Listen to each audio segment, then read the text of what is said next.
Ladies and gentlemen, it's time for Sunday night Rainbow Six for the UPL. Tonight, your talent will be none other than myself, Colin Seymour Moore, and my co-caster, Daniel the Saved One Mana. We got some spicy Rainbow Six for you tonight in Game 1. It's going to be Amnesty Gaming going up against Zenith Esports. How are you doing tonight, Daniel? I'm doing very, very well. I always look forward to Sunday nights, not only because I get to cast with you, but because we're casting Rainbow Six Siege. Of course. And Amnesty Gaming, we casted them week 2, I'm pretty sure, and they got dominated. Absolutely slaughtered. 7-0. Yeah. So they're looking to kind of bounce back. I know last week they had a close call in week 3. They won 8-7 against Carnage. So they're sitting 3. Wait, no. I think I have it backwards. In week 2 they dominated. They won 7-0. Yep. And we casted that one. So they had a good one. But in week 3, they had a close call against Carnage. So I had it backwards a little bit. And Amnesty Gaming's sitting 3-0 on the standings. Nice little 22-12 round win. So they're feeling really comfortable going up against Zenith Esports, who are actually 2-1. Right. So they haven't had too much of the going up, and they have a loss under their belt. Right. They lost in week 3, but in week 3, Amnesty Gaming lost to Carnage. Right. Or Amnesty won against Carnage. I'm so backwards right now, 8-7. Knock, knock. And and in week 2, Zenith Esports played against Carnage. Right. And Zenith beat Carnage 7-0. So where Amnesty struggled, Zenith didn't really feel anything. And that's mainly the storyline for tonight, is that one team ended up getting very, very close and the other one completely dominated. And that is going to be the name of the game here. Zenith are the favors to actually take this series, or not the series, but the game itself.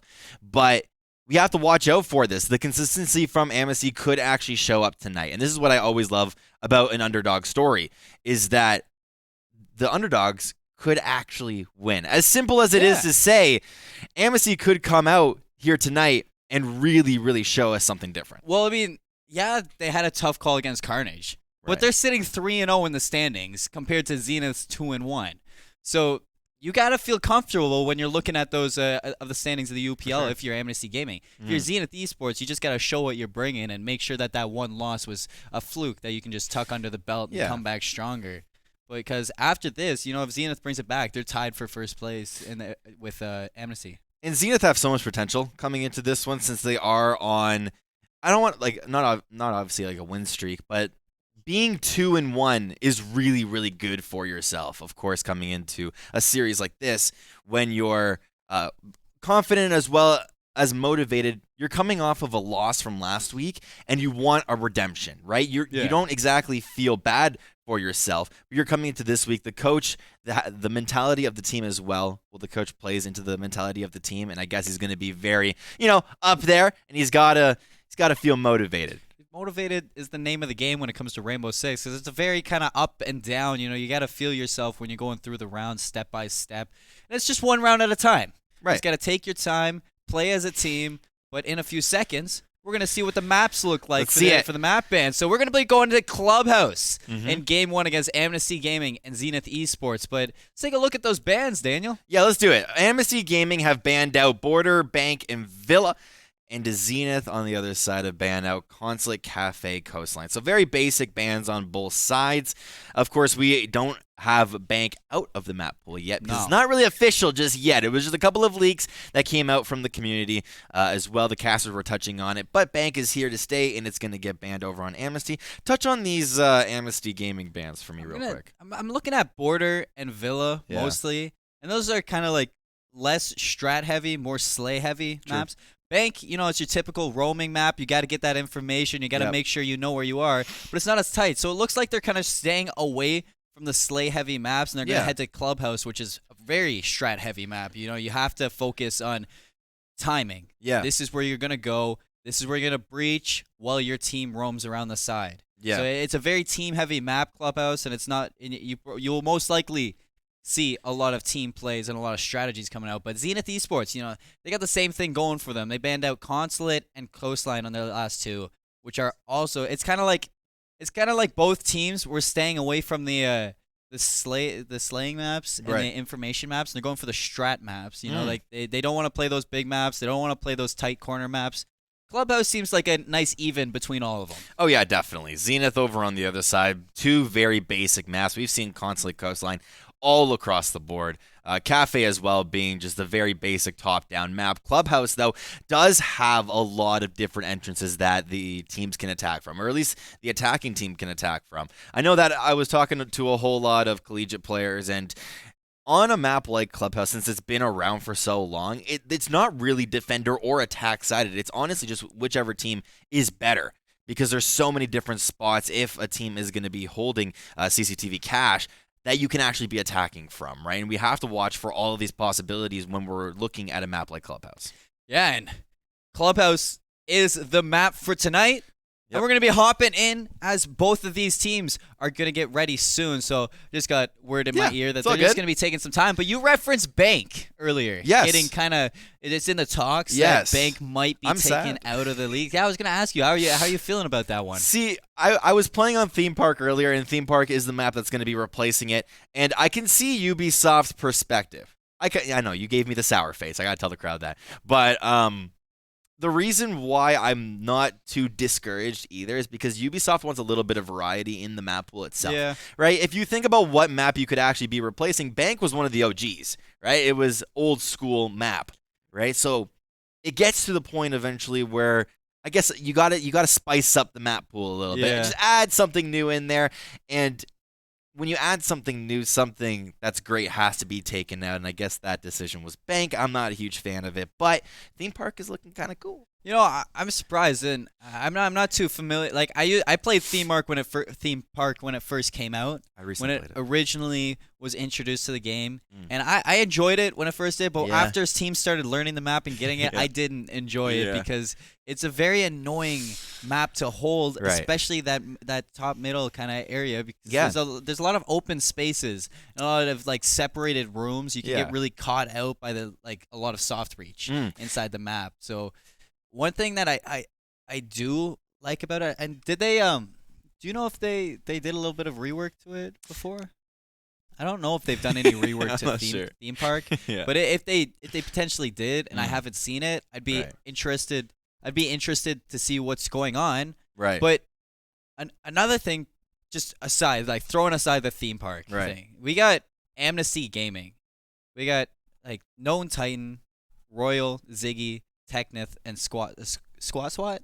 Yep. And those 5 players, when I was watching them play last time, they were kind of, their teamwork was insane. Yeah. When we saw them in week 2 play against, I don't remember what they were playing, who they were playing against. But it was a 7-0. It was a 7-0 win, and their match was insane to watch their team play. So what are some things you want to look forward to in this Clubhouse game? Well, the one thing that I've been watching a whole lot, at least as I've kind of been practicing my analysis of this game, is all of the little intricacies that happen during a round. Of course, like the casual viewer is going to be seeing the kills, they're going to be seeing the diffuser go off, but what they don't see is the strats that are taken. Which player is going to be roaming, and why are they going to be roaming to certain places, right? So a player could be in the silhouette of our screen on the opposite side of the map, but why are they over on the opposite side of the map? What are they trying to attack from?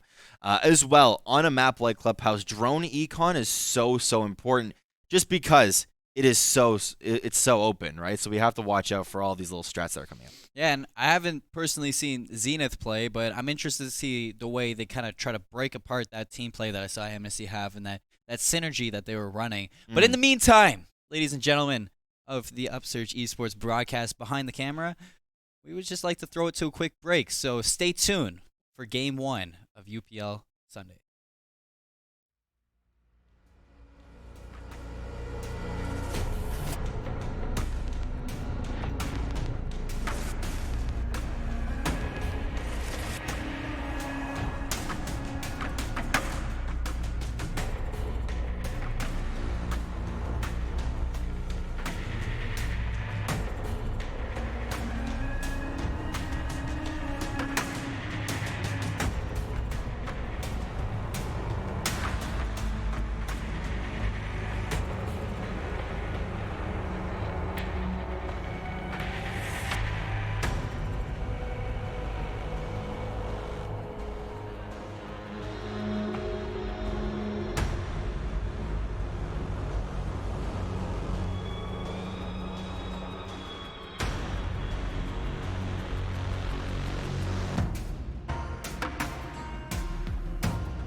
Ladies and gentlemen, welcome back. It was a nice little short break. We just had some trouble behind the scenes with a couple players on Zenith, but they figured it out, got it all settled down, and soon enough we'll be hopping into that game. But once again, to introduce ourselves, it's myself, Colin Seymour Moore, and Daniel the Saved One Minute. So Daniel, what are you looking forward to now? Yeah, so nothing changes too much, but if the members or some newer viewers are now tuning in, we are going to be playing on Clubhouse. It's going to be Amnesty versus Zenith, and for you guys at home that do follow the League of Legends Amateur, we do know that Zenith is a very old League of Legends team, but they're now transitioning into R6, so that's kind of cool. But now we get to look at all of these bans that are coming through, 4 in total, as Zenith is going to be banning the first pick. And I was going to ask you what you expect, but I know we were talking about this before. Maybe I want to see a Thatcher and a Maverick ban. But right away, we see a Montaigne ban go out, so they don't want to. Montaigne, I don't blame him. It's a good operator to take out of Clubhouse because Montaigne might be a target ban. A lot of teams like to run that Monty through Garage, take control for CCTV room, cash room. So automatically it takes out maybe a target ban for the other team. But now we're gonna see Amnesty Gaming take out Jackal. Yeah. So that's surprising because Thatcher is making it through. And all the hard breaches are making it through. Yeah. Jackal is a kind of a weird ban coming through here. We've been seeing him actually recently a whole lot. I know that a lot of teams are saying, yeah, Jackal, it's kind of standard. But in competitive, or at least in the amateur scene, it's really not, honestly. Just because Thatcher's been getting banned, just like you said, you were predicting that one. Capital for Garage. But Montaigne is mainly played because of Dirt as well as the Garage push. And a lot of teams can do that. Jackal as well. Since Clubhouse is such a big map, getting any sort of footprints on top floors as well as first floors and even basements are so good. But we do have 2 more bans coming through, Maestro as well as Echo. Yeah, and the Maestro, one thing I remember from Amnesty Gaming is Known Titan. I'm pretty sure he was playing the Maestro in week 2, and he popped off. He had a great time. He felt comfortable, so... that was Amnesty's ban. I'm curious to see why they got it. Maybe a player on Zenith is also comfortable on the Maestro. Maybe they just don't want the Evil Eye in there at all. True. So both the Evil Eye and the Yokai drone are banned out of this map.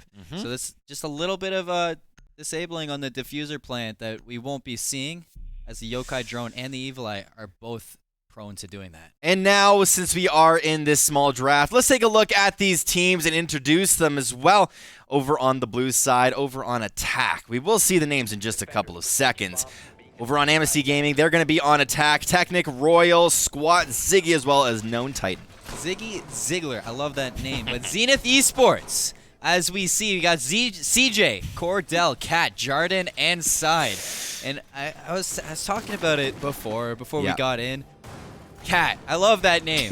I like cats, and it's clean. True. It's a three-letter word. That's what I like to see is those clean gamer tags coming in. They're going to be starting on defense for Zenith Esports, running a Valkyrie, Bandit, Smoke, Goyo, and Jaeger. And that basement hold right away, which is surprising because usually you see CCTV room, cash room is the first map to be held, but that just goes to show that maybe Zenith Esports wants to prolong that CCTV, maybe confirm a 2nd round win or a 3rd round win. Yeah, and this is, I was just going to say, is that on round 1, usually teams will like to go CCTV. However, there is going to be a player that's going to be able to peek this one.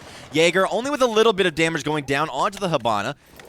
She gets taken down just to 75. It actually looked like the Hibana was ready for that. Maybe they droned him out and saw that, so I was surprised. I thought the Jaeger was going to get a little bit more, but he almost bit off more than he could chew. And now we see Amnesty Gaming setting up outside of the east side of this map. And they're going to take stockroom control. The Hibana's going to be the one sitting in there. Probably going to use her X-Kairos to open up that hatch. But Cordell opening up the round onto Royal with first blood going in favor of Zenith Esports. And the Jaeger on the roam already doing more than he needs to do.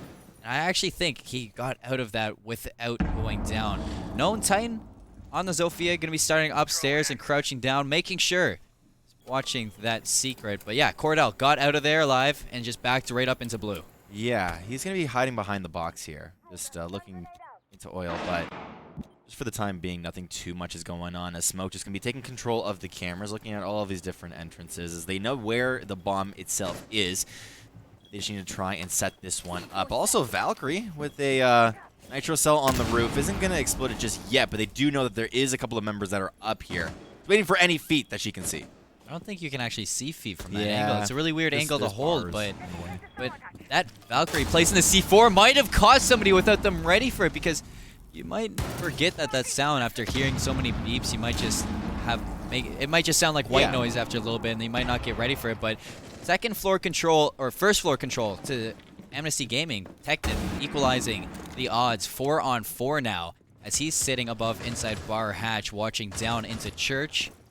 He's just going to play it safe now. We see Smoke sitting behind that. I'm going to say Smoke sitting behind the barricade, but Side getting a double kill with the C4s. That Bandit making use of the Nitro Cell indeed, getting a double kill, and it's a 2v4. Amnesty Gaming, Thatcher and Thermite working together to bring it back. Thermite finding one onto Cat, so that's a double kill for Technith. Side trading it out, so that's one for Ziggler. It's two for Ziggler, as he tries to bring it back as much as he can, and he finds a 3-piece.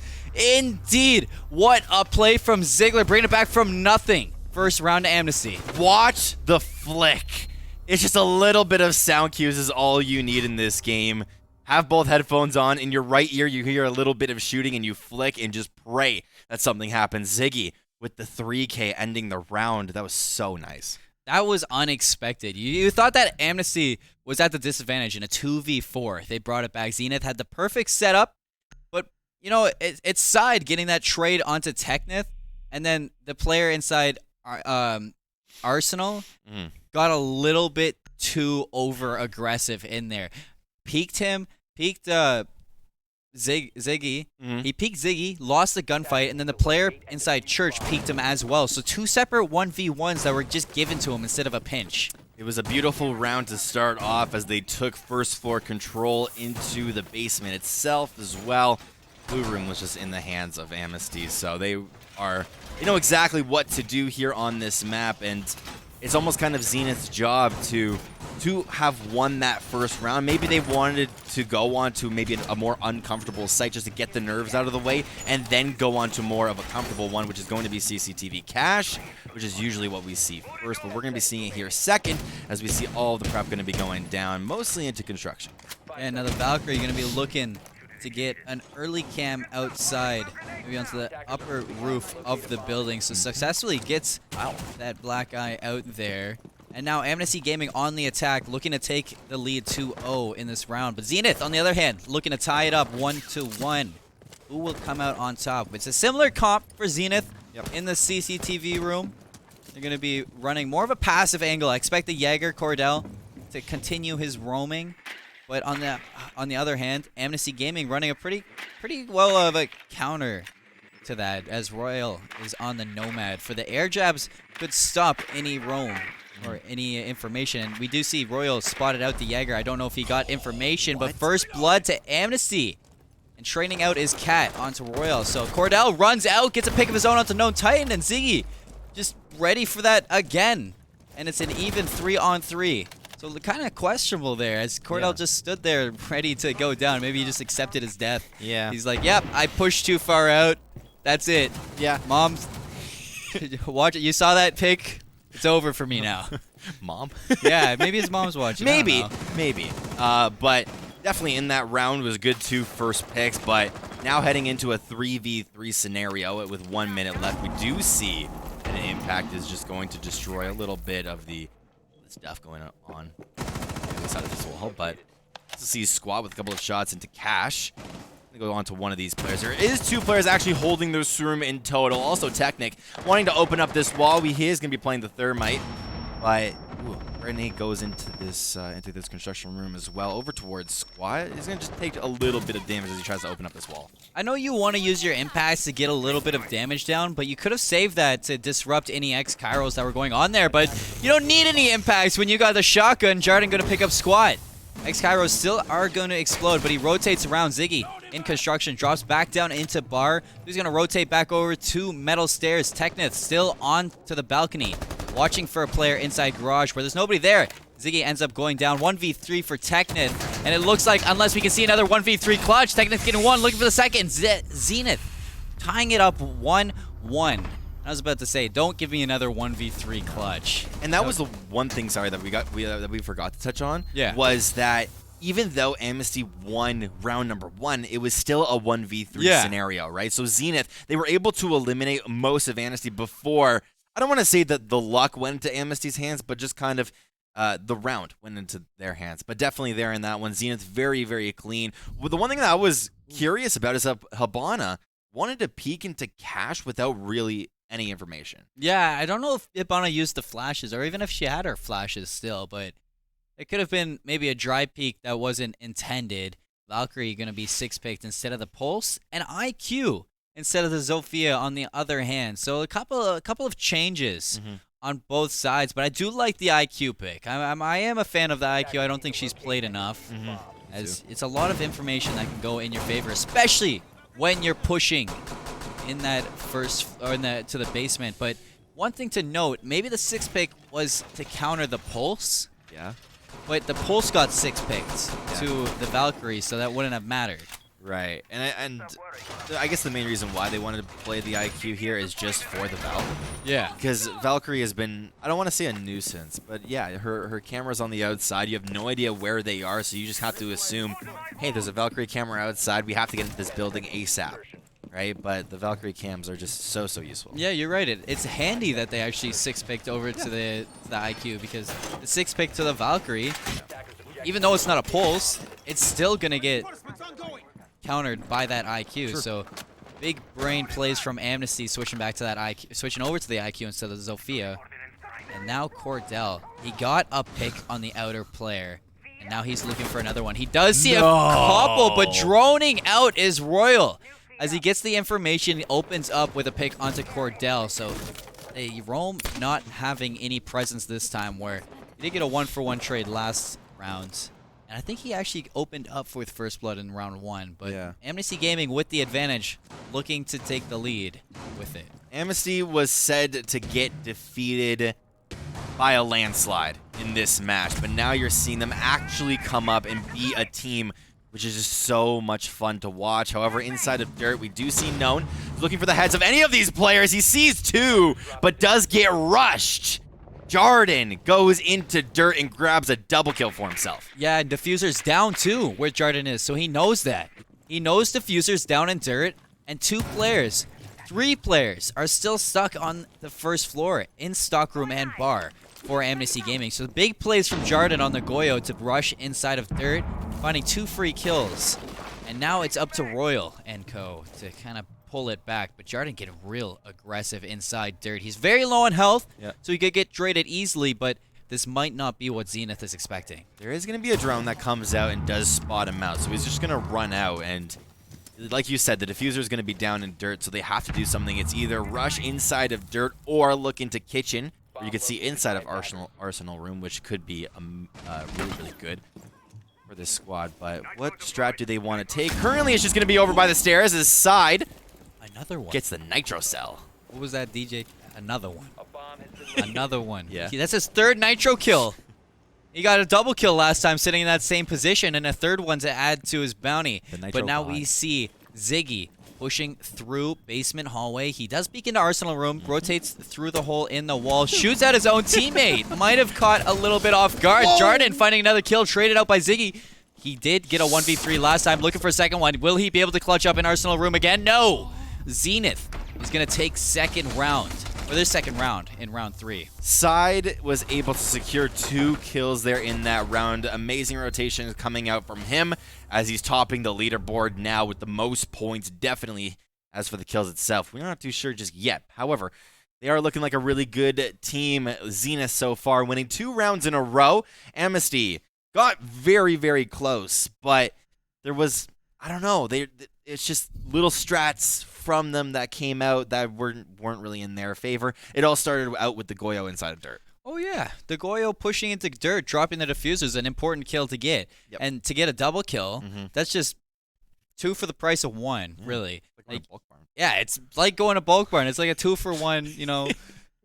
It's like going to a discount store, like you said, like bulk barn. But nice important kills, gets control of dirt, and instead of pushing through dirt and getting diffuser, Amnesty decides to go downstairs and take the basement hallway, which is a little bit questionable. Right. Side gets another Nitro Cell kill, and then it's just followed up with a 1v3 situation that Ziggy couldn't clutch up again. They could have, once again, I was saying the strat where they could have went into kitchen, opened up the hatch, and then look inside of Arsenal, just to have a better location for yourself, instead of going into the hallway where you have to look at two sides.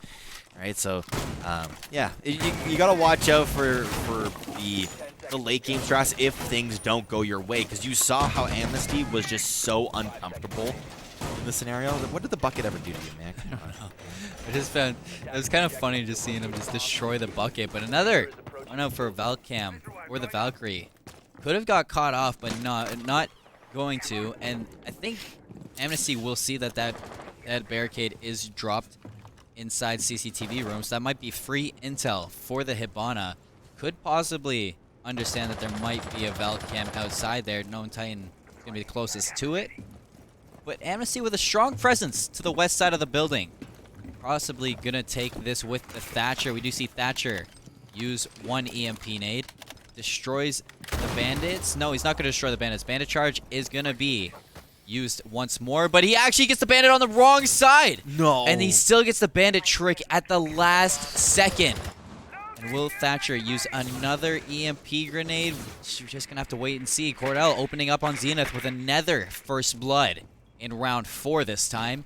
As he's sitting inside CCTV room, but Squat is going to be sitting on the balcony looking for this run out from Cat. It's going to be taken down, but there is a second trade for Cordell. Double kill in this round, taking advantage once again. Zenith 4 on 3. Now, as Amnesty Gaming continuing to sit over on the west side balcony, but there is, I think, the Nomad of Royale going to be pushing Cordell this time as he gets real close to the CCTV room window, but instead of pushing that, looks like he's going to take control of construction. It's kind of scary. You gotta watch out, the Nomad. If she turned her back to the window behind her, then she could have gotten picked off, but she's sitting in a perfect position right now, looking inside of Cash. There was one player inside of there as well. It looks like there's a member inside of bedroom, so we have to wait to see if he wants to rotate over, but right now, once again, Amnesty are in the position where they're feeling very uncomfortable, and they do not do good in these scenarios. So if they're able to win this one, then they definitely... I spoke a little bit too soon. They get picked off. They run inside the window. No information whatsoever. Jarden with the run out. Picks off Ziggy, but now last member, Thermite, inside of Garage, just has to go for the YOLO, and he's not able to do it. It's going to be at Cordell. Triple kill for himself. 4K for himself, my bad. Got a 4K in this round to take his team to another, I think, was that a tie game again? Are we 2-2? No. 3-1. I don't know why I thought it was 2-2 That's for a all second. good. Am I watching a different game? I don't know, man. No, but look at this leaderboard, though. We got Ziggy on top for Amnesty, 6 and 3, trying to do it all for his team. On the other hand, Cordell and Side both combining for 12 kills, respectively, together, and a couple assists too on the board for each other as well. So a nice little good job for Zenith to kind of keep their numbers spread out across. Not one player holding it all in the palm of his hand. We're going to be heading back to CCTV room, Cash room. What are your thoughts on this one? Yeah, we ended up seeing it in the last round, obviously, and they played it, honestly, perfectly. Zenith. They were just so comfy on this hold, and they just knew exactly where to go, what to do. It wasn't anything too complicated, so, yeah, it's just basic stuff. I believe they were actually on a bedroom gym for that round. I didn't even notice that one, just because the round was so clean. Yeah. And I think that's also attested to Amnesty's game plan, right? Their main idea was to attack the west side, which was the right idea, but the Bandit was a huge contributor to the victory. Ended up taking out the Hibana, as well as just denying the Thermite. And Thermite just kind of gave up right when the Hibana ex-Kairos. They all decided that they're going to give up on the west side, push over towards CCTV room, construction room windows, and instead of getting value out of that, they just got shut down by Cordell with a 4K. So Cordell having quite the match. Going to opt to destroy the barricade of Garage so that no players are going to get up close and personal. He's going to have the advantage if they peek this. He is waiting for a player to peek from the right side. And there's nobody going to be on that side. Everybody's going to be pushing towards the balcony of the east side and the balcony of the west side. There's Known Titan. SWAT. We're going to be working this side. A couple of little shots going over towards CCTV Is that a smiley barricade face? wall. Huh? Is that a smiley face? I don't know. I think he's trying to create something. Maybe Zophia's just playing a different game. A couple of pre-firing shots going towards the wall just to open this one up for a little bit of sidelines. Just see a little bit of shots over towards the right side as well. He's going to get peeked actually from the hole that he ended up creating, but he's playing a blind game with his opponent. In the meantime, though, Cat going down. Going to be the first member. Amnesty with a double kill as a whole, but Technic with his first kill as well.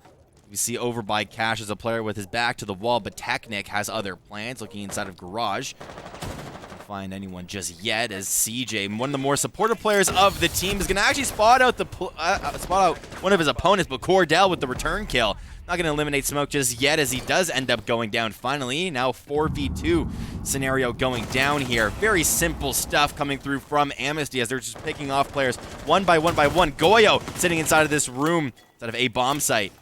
Gets taken down to basically more than half HP, looking behind his wall. But double kill and a blinding shot going through Jarden with one. Amnesty, though, end up winning the round as he gets flanked. He got a knife kill onto Jarden and the SMG kill onto Cordell, as you see.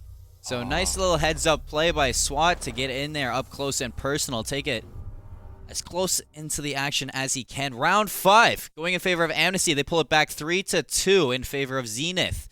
And Amnesty looking for a 3-3 half. Zenith looking for a 4-2 half. Both teams looking really good on this clubhouse, though. And I like what I'm seeing from both of them. It's really an uphill battle, just back and forth. In that endgame scenario, Jarden was lying down on the ground, and he ended up getting an amazing kill. The only problem was he stayed on the ground afterwards. So he predicted that the player was going to come through construction, not knowing that his teammate behind him ended up falling. Yeah, I don't know if what he got. Like, was it a flash? I don't think it was a flash. It was something. I think it was a stun. Something stunned him. Stun grenade. Stun grenade stunned him, and then I don't know if he just couldn't hear the player rotating around, but he was not ready for the second player to be behind him. Cordell was going for a run out at the same time as well, so he got caught off by the aggression from SWAT, and now they're going to be heading back to the basement arsenal room. Pretty sure, if I'm not wrong, they're 1-1 holding this. Yep.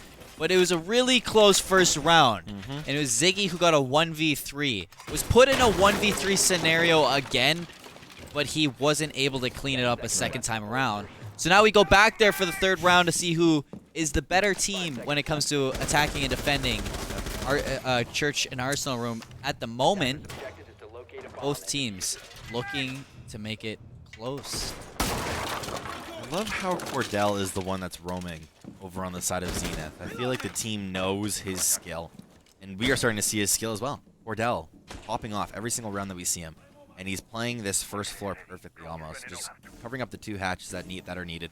There is a member that is looking into Garage right now over on Amnesty as well, as a couple of players are going to look in, but they know the pre-fire shots. They know where the enemy team is going to be as Cordell goes down. I was with their LMG as well, not even with Zophia's assault rifle. Yep. And Amnesty Gaming is going to be looking to take control of the second floor, as well as stockroom. So they have stockroom hatch open. They're going to be looking down into blue. There is a player sitting there, down in the corner, just hiding away, tucked away from Amnesty Gaming. But instead of pushing down the hatch, they're going to take control of bar now. So Amnesty Gaming looking to get a little bit more aggressive towards Memorial. Maybe get some more sightlines into Church. But I do expect them to make their way also over to Kitchen to get that full clear of the first floor. They did receive some shots from Church, but that player on Zenith did back off. Side brought down to 25% health. Known Titan inside central staircase. Going to use the soft breach. Concussion, actually, to open up into Church and get there without being contested. Thatcher using one of his EMPs. Zofia going to be noticing that the gas grenades are being burnt without need be. She's going to use one of her impact grenades to get rid of the barricade, and now it's Amnesty's turn to get control of this, as they are in the advantage with health advantage as well. We see Side. Last time he got a couple Nitro Cell kills from this position. Will he be able to do it again? Jarden going down to Ziggy. No Titan going to be using another concussion, so we might see the aggression come out right now. CJ picking up one, but he gets traded out by Royal. Player Side is going to be downed by the impact grenade of the Zofia on the lifeline. Last player standing is going to be Cat on the Valkyrie. inside Arsenal room. Looking towards blue, finds one. Not able to finish on the kill, though. Peeks over to central stairs, not going to pick up anything. Known Titan finishing off side. Looks over, Cat going to pick up Royal. There's a player at central stairs. Cat's going to down him. 2v1. Will Cat be able to pull it back? And the headshot! Triple kill onto Known Titan. 1v1. Will Cat be able to pull this off? Valkyrie against Thermite. Thermite holding this angle. Cat gonna push it. Cat gonna get the kill. Quad kill for Cat. And they are gonna hold on to this round. Diffuser hasn't been spotted out, but there's plenty of time to defuse. Amnesty Gaming gonna go down 2-4 in the half. We talk about this constantly. How when you're clutching in a 1v4 scenario, you have to go crazy as well. You have to look at all of the correct angles, and that is what Cat did right there. The initial kill from behind, I don't know how he heard that, but he heard the player jump over the Goyo, and it was just so perfect to start off. Down the hall as well. Oh my goodness, Arsenal room and church look to be those surprising. You're going to see those clutch plays come out in this game, apparently. As in round 1, we saw Ziggy pull off the 1v3. It was a 2v4, in fact. And now in round 6, we saw Cat pull off what we thought was the impossible in a 1v4.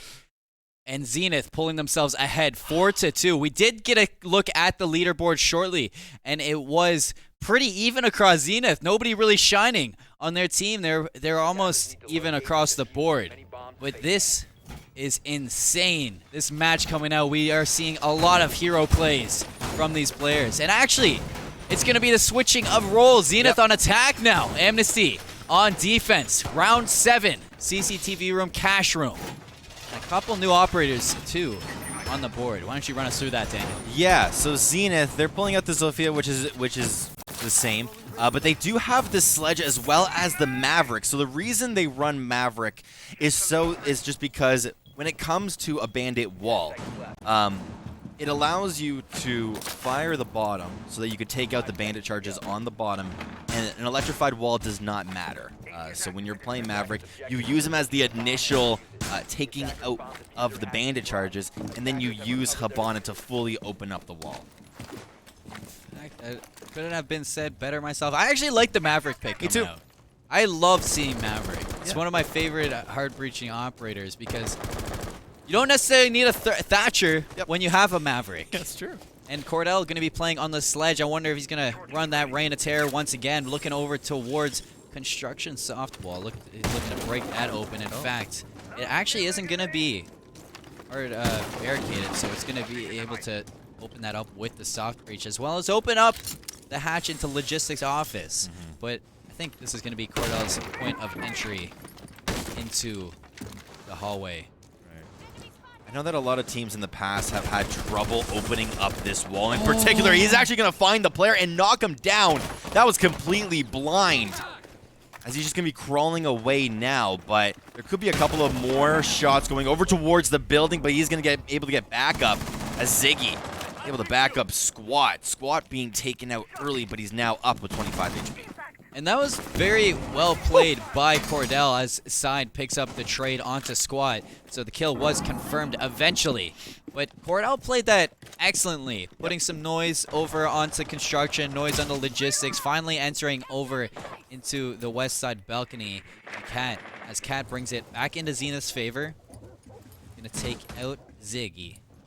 And that is cue for Zenith to start their almost aggression into this round. Known Titan playing the Legion, going to be sitting back onto Cash Room.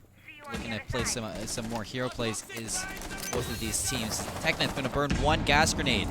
Not get any value from it just yet, but it's going to deny any aggression from Zenith for the short time. Known Titan sitting behind the bomb in Cash Room, looking into Construction. And this is cue for a couple of Zenith players to start flashing in and using, just confusing where they're going to push through. Amnesty holding passive on the Metal Room and Cash Room. Aside looking for a pick from Construction now. We'll look for the toes of that player sitting behind Construction. The Legion has to eventually peek him, so Side going to pick up a double kill. 2v4 Amnesty at the disadvantage. Zenith looking for their 5th round win. Technith gonna pull back on CJ, making a 2v3, but Maverick gonna push in, and Zenith take round 7. And they go up 5-2 now. Zenith, when they are a squad that comes together, they're just so solid. When they need to clutch the scenarios, they are right there as well. And this is why Zenith go on these win streaks. It's just because they're so incredibly coordinated. Even though there are clear members of Zenith that are on top, look at the kill feed. It was 8-8 for the top 2 top fraggers, and then 7-7. CJ, of course, is playing that supportive role, but it's still fine. He's still contributing with, even though it's just 1 assist, it's still an assist. When you have 16 kills between your top 2 players and 14 kills between the bottom 2, there's not a whole lot you can do when you're CJ. Nope. Just sit back and look pretty, smile at the camera, and have a good time. You're up 5-2 in this matchup, heading to attack. I didn't see the bomb site, but we're heading to attack the CCTV room, cash room once again. And it's time for Amnesty to kind of crack down on this. Yeah. How are they going to make sure Cordell can't roam? They found the answer last time. Right. They picked him up, had a nice little trade. It didn't go in their favor because Squat still went down in the end. And it was just by that, Amnesty was like they had the mind game not going in favor. Zenith was just running dry the time limit, and Amnesty started panicking. It looks like right now Amnesty are, just like you said, are panicking. It looks like they're not really coordinated with each other. And their solution to that is going to be the dock. So they knew that Squat ended up going down very early on in the round. If he was on reasonable HP, he would have lived for a little bit longer, but on 25, there's nothing much that you can actually do. So now they pull out the dock just in case they want to try and survive for these prolonged fights. And, you know, we often see Doc play inside Garage as well. Yeah. And if Doc can hold onto that Garage, hold as well. I don't know if the Doc is playing in Garage. In fact, I know there is a player on Amnesty going to be playing in there, but Cordell on the roof. We're looking for an opening pick. But if that Doc, like I was saying, can hold on to Garage or wherever they are, very important to not go down early. Because you're an important operator to have if you're going to be picked. You can't be getting picked early. As you see, the Doc is inside Garage with that ACOG MP5.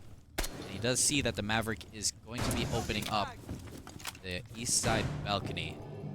Right now, it looks like they're trying to get a roamer from stock. I guess they are predicting right now that there is a member inside of stock room.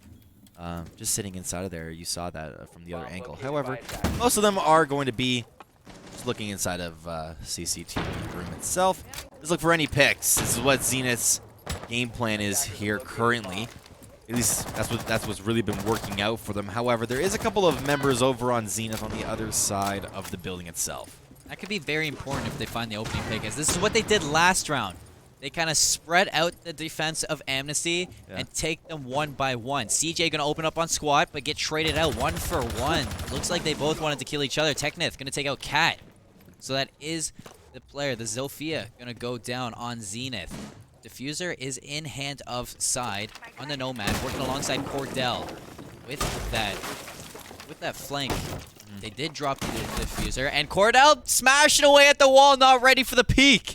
Amnesty gonna take an advantage in this round even farther. But Side with the backup, taking out Technith before they can finish that kill onto Cordell. So he's gonna walk over there and revive his teammate. But here we might see Ziggy with the C4, not able to connect. This is a little bit too far of a reach. Now the Nomad gonna drop down. Side very, very low on health. Gonna be able to drop down without being taken out. And Known Titan. This is an important way to watch. If Known can get this flank successfully, Zenith will not be ready for it. As you see, Known getting 1 kill. Looking for the second. Does he pick it up? Drops the diffuser, in fact. Taking out Known Jarden. But Side, on the other hand, he is going to get traded out. Amnesty Gaming going to take another round. Stay alive in this game. Played it almost perfectly. Amnesty are finally now starting to come back. This match is a lot closer than I thought, even though it was 5-2 last round, but now it's 5-3. It's just even closer. So if Amnesty can actually close that gap, then they can do God's work, basically. On defense, I guess the Doc was the answer as they ended up winning, and that was really the only thing that they ended up switching as well. They're going to be staying on the second floor itself, going over to gym bedroom. A couple of other options as for where to attack from. However, the basic concept is the same. West and east balcony being those main contestant points. And you have to be really aware on the defensive side when you're holding gym and bedroom, because it's really easy to get choked out by the attackers. You can get pushed from so many different angles of the map that it's really easy to get distracted by like one player pushing behind you and a player pushing to your left or right. So I really want to see how Amnesty Gaming will roam around, as we saw Zenith do when they were playing gym and bedroom. They had Cordell playing inside CCTV room with backup inside cash room. And then so Cordell got the 4-piece. And he just totally took over there with the roaming, but it's important if you're going to hold on to gym and bedroom to have roam presence. And I'm curious to see how Amnesty plays that. And we have to talk about new operator picks now as well, on top of your analysis. Beautiful analysis, by the way. But the Castle as well as the Cade going to be coming out here. The Cade to back up the Bandit, as well Castle just to increase those wall coverage. As we start off the round here, we do see the Bandit is going into kitchen just to place a nitro cell preemptively on top of this roof here, or at least on the ceiling of the roof. But Cade and Bandit are a really nice duo. Can you elaborate a little bit on that too? Well, yeah, you got Bandit, you know, with the Bandit charges. Yep. It'll like kind of you're able to Bandit trick really easy on certain balconies. So I expect the Bandit to play over on the west side balcony and the Cade to play more towards the CCTV room where they are, because the Cade, although you have the claws, the electric claws, you also have your shotgun, which is a very aggressive gun to have. And now on the attacking side, we have the Maverick. So this is where the Bandit trick doesn't really come in handy, because you don't really need to worry about the electrification if you are Zenith Esports on the Maverick, but he is actually going to take a little bit of damage. I don't know what he took damage from, because there's there wasn't any electrification on the wall he was on. There was one on the to the left, so maybe he just touched it for a little bit too long. Royale opening up with a pick onto Zenith, so that there we go. The roamers already doing their job, picking up the first kill on balcony.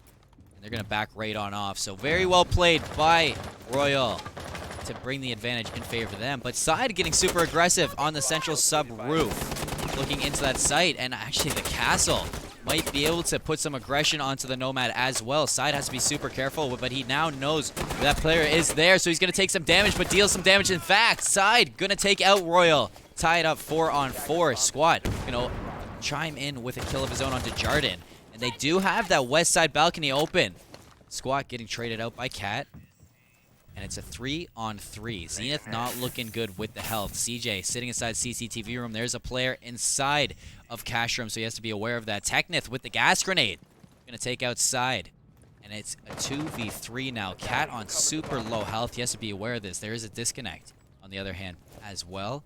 Might be looking to rehost if he can't come into this, but at the moment, looking to see clutch up from both sides. It's a 2v2 now because of that. The only thing that Zenith needs here is one more win, and it could be so nice. I thought that was the kill. Sometimes it comes out immediately on the kill feed, and it's on the other side of the map. You see that Bandit revealed himself, which is not what he wanted to do here. Pre-firing shots were nice, and the enemy team did not hear it. Usually do not see that. As Amnesty, now you also see Known Titan just backing off. 1v1 scenario now going down. The camera is activated, as he is going to be firing towards this room now. It's going to be a cat and mouse. Habana was on the attack, had to run out of the room. CJ goes down. Known Titan clutches 1v2. That was almost horrible, because it was a 3-on-2 with no health in Zenith's favor. But Amnesty had a disconnect. Yep. And that almost costed them the round. The Known Titan doing his job on the Bandit, picking up the nice round win in the end, but that was almost horrible. Yep. Off a disconnect, that would have been that would have killed my morale if I was them. Yeah. Just heading into this break being 4-5. Yeah. As the total score. We thought, we were talking this in the pregame, as well as even just me and you, personally, before the pregame. We thought Amnesty was going to get destroyed tonight. We thought that Zenith was just going to completely take over, even during the game itself. 5-2. We thought just 2 more wins, and that's going to be it. 7-2 in the final. However, Amnesty are coming back. Yeah, coming back, they hopped on defense and they took some round wins into their own hand. I really like to see the roam presence that they had over into Cash Room. And I think if I'm not wrong, it was Ziggy who was actually in Cash Room. So CJ was able to get around that, I'm pretty sure, because of the disconnect. Yeah. And the roam presence early, Royal picking up the opening kill in that gym side. He did get traded out by side, so they brought it back to a 4-on-4. But the pressure that Amnesty ended up putting onto Zenith in the end allowed them to kind of stall out the round, stall out the time. They did have a disconnect, which was very unfortunate. Yeah. But Known Titan, in the end, holding composure. I mean, I know Cat ran in there, had less than 25% health. Yeah. And got a pick into that player sitting bathroom. So, but props to Known Titan to pull it back. I'm curious to where they go now because they're one round away from tying it up. That's true. And if they do tie it up and it goes the distance, for all the fans sitting behind there, it will go into overtime. So if it goes 6-6, they go the distance. We know that Zenith are so strong on attack. Well, they ended up getting most of their points over on defense. However, now since they are on attack, they're doing really good work. However, Amnesty as well, they're looking like their defense is just so solid. And we have to watch out. I think that the Cade Bandit strat was so nice. And the reason why I say that is just because the Maverick, to start off that round, had to get on top of his rappel, try and take out the top level of the barricade just to see if there was any Cade electric claws on top there. Yeah. Right? So he had to take the 50-50. Was there a Bandit on the bottom? Or was there the Cade on the top? And he had to take off the top first, and that is why the Cade Bandit is just so good. And I love you love to see it sometimes, and especially going into defense. Yeah. What was it? Cordell had the defensive rounds of his life. You know, he's just playing it to a T, almost perfectly in the roam presence that he had on Jaeger. However, on attack, Amnesty's doing a great job at shutting down Cordell. Yeah. Cordell hasn't had a very strong presence in it, but instead of seeing Cordell with a strong presence, we've seen other players step up, such as Cat has had an excellent attacking round, and Side has an excellent attacking round. So that's what I like to see from Zenith, is that they're not just holding on to one player to kind of keep the rounds going in their favor. They have an all-around slay-heavy team, which is important to have. And I think even if you argue the other side, of course, you can have a full entire team that's good at fragging as well as playing the support. But when you have a squad that's just kind of cut up in sections, it's also really good. And that's what we're seeing out of Amnesty, is that the top two members are the fraggers. We know that those are the guys that end up getting the kills. However, the bottom three are the supports of the team, and they're also doing amazing work for themselves. And that's where it comes to the bread and butter of the two Titans just battling it out against each other. But we just got word from the producers in the back that we're having a little bit of difficulty getting Ziggy back into this lobby. So stay tuned, everyone. We're going to head to a quick break. We'll be right back with Game 1 of the UPL.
And welcome back, ladies and gentlemen. Behind the scenes, we are heading right back into round 10. Amnesty Gaming, Zenith Esports, 5-4 in favor of Zenith. And we're going to head to Church and Arsenal Room this time. And I don't know if my heart can take this, Daniel, because this is it's a lot that's going on inside this Church Arsenal Room. Yeah. Amnesty, I don't think I've actually held Church Arsenal just yet. This is where all of the clutches ended up coming out, though, so maybe one more can come out for Zenith. I don't know. But right now, name of the game, Zenith needs to win 2 more, and then they go home, maybe play some more Siege, maybe just go play other games. However, Amnesty, they want to come back, and they want to push this to overtime. They've done it before in the past. They want to do it here in this round. However, there are some new picks here across the board. We'll get to see them in just a second. Ella, Vigil. What game would Rainbow players go home and play after they're done playing Rainbow? It's a trick question. Rainbow players only play Rainbow Six Siege. No, that's CSGO players. No, Rainbow players only play Rainbow Six Siege unless they're calling themselves Valorant pros. Actually. Have you changed your bio yet? Or no, you're an Overwatch player. Yeah, sorry. I don't play this. My bad. No, it's very alive. I'm sorry if there's any Overwatch fans. My bad. No, but welcome back to round 10, as it's going to be the defensive hold and a couple new operators as well on Amnesty Gaming. We're going to see an Ella with her Grismont Mines and Vigil, which is going to be very good for roaming, as well as the Jaeger. I don't think we've seen Amnesty pull out the Jaeger. We've seen them pull out the Legion. They're going to be returning with the Cade. And I do like this setup, but not a whole lot of roam presence except for the Vigil on Known Titan. He's on second floor, right as you say that. Bomb's going to be in the basement itself, and he's just clearing out all of these for side, however.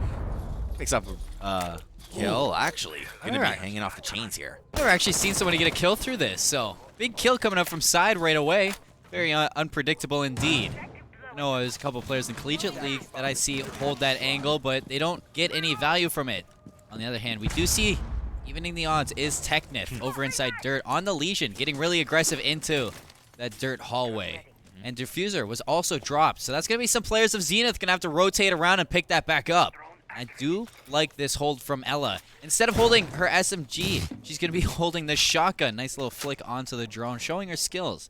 And instead of dropping back onto the stairs, I don't think they're going to be ready for this. This is big brain, 200 IQ from the Ella. She's going to pop off and not even noticing Cordell going to go down.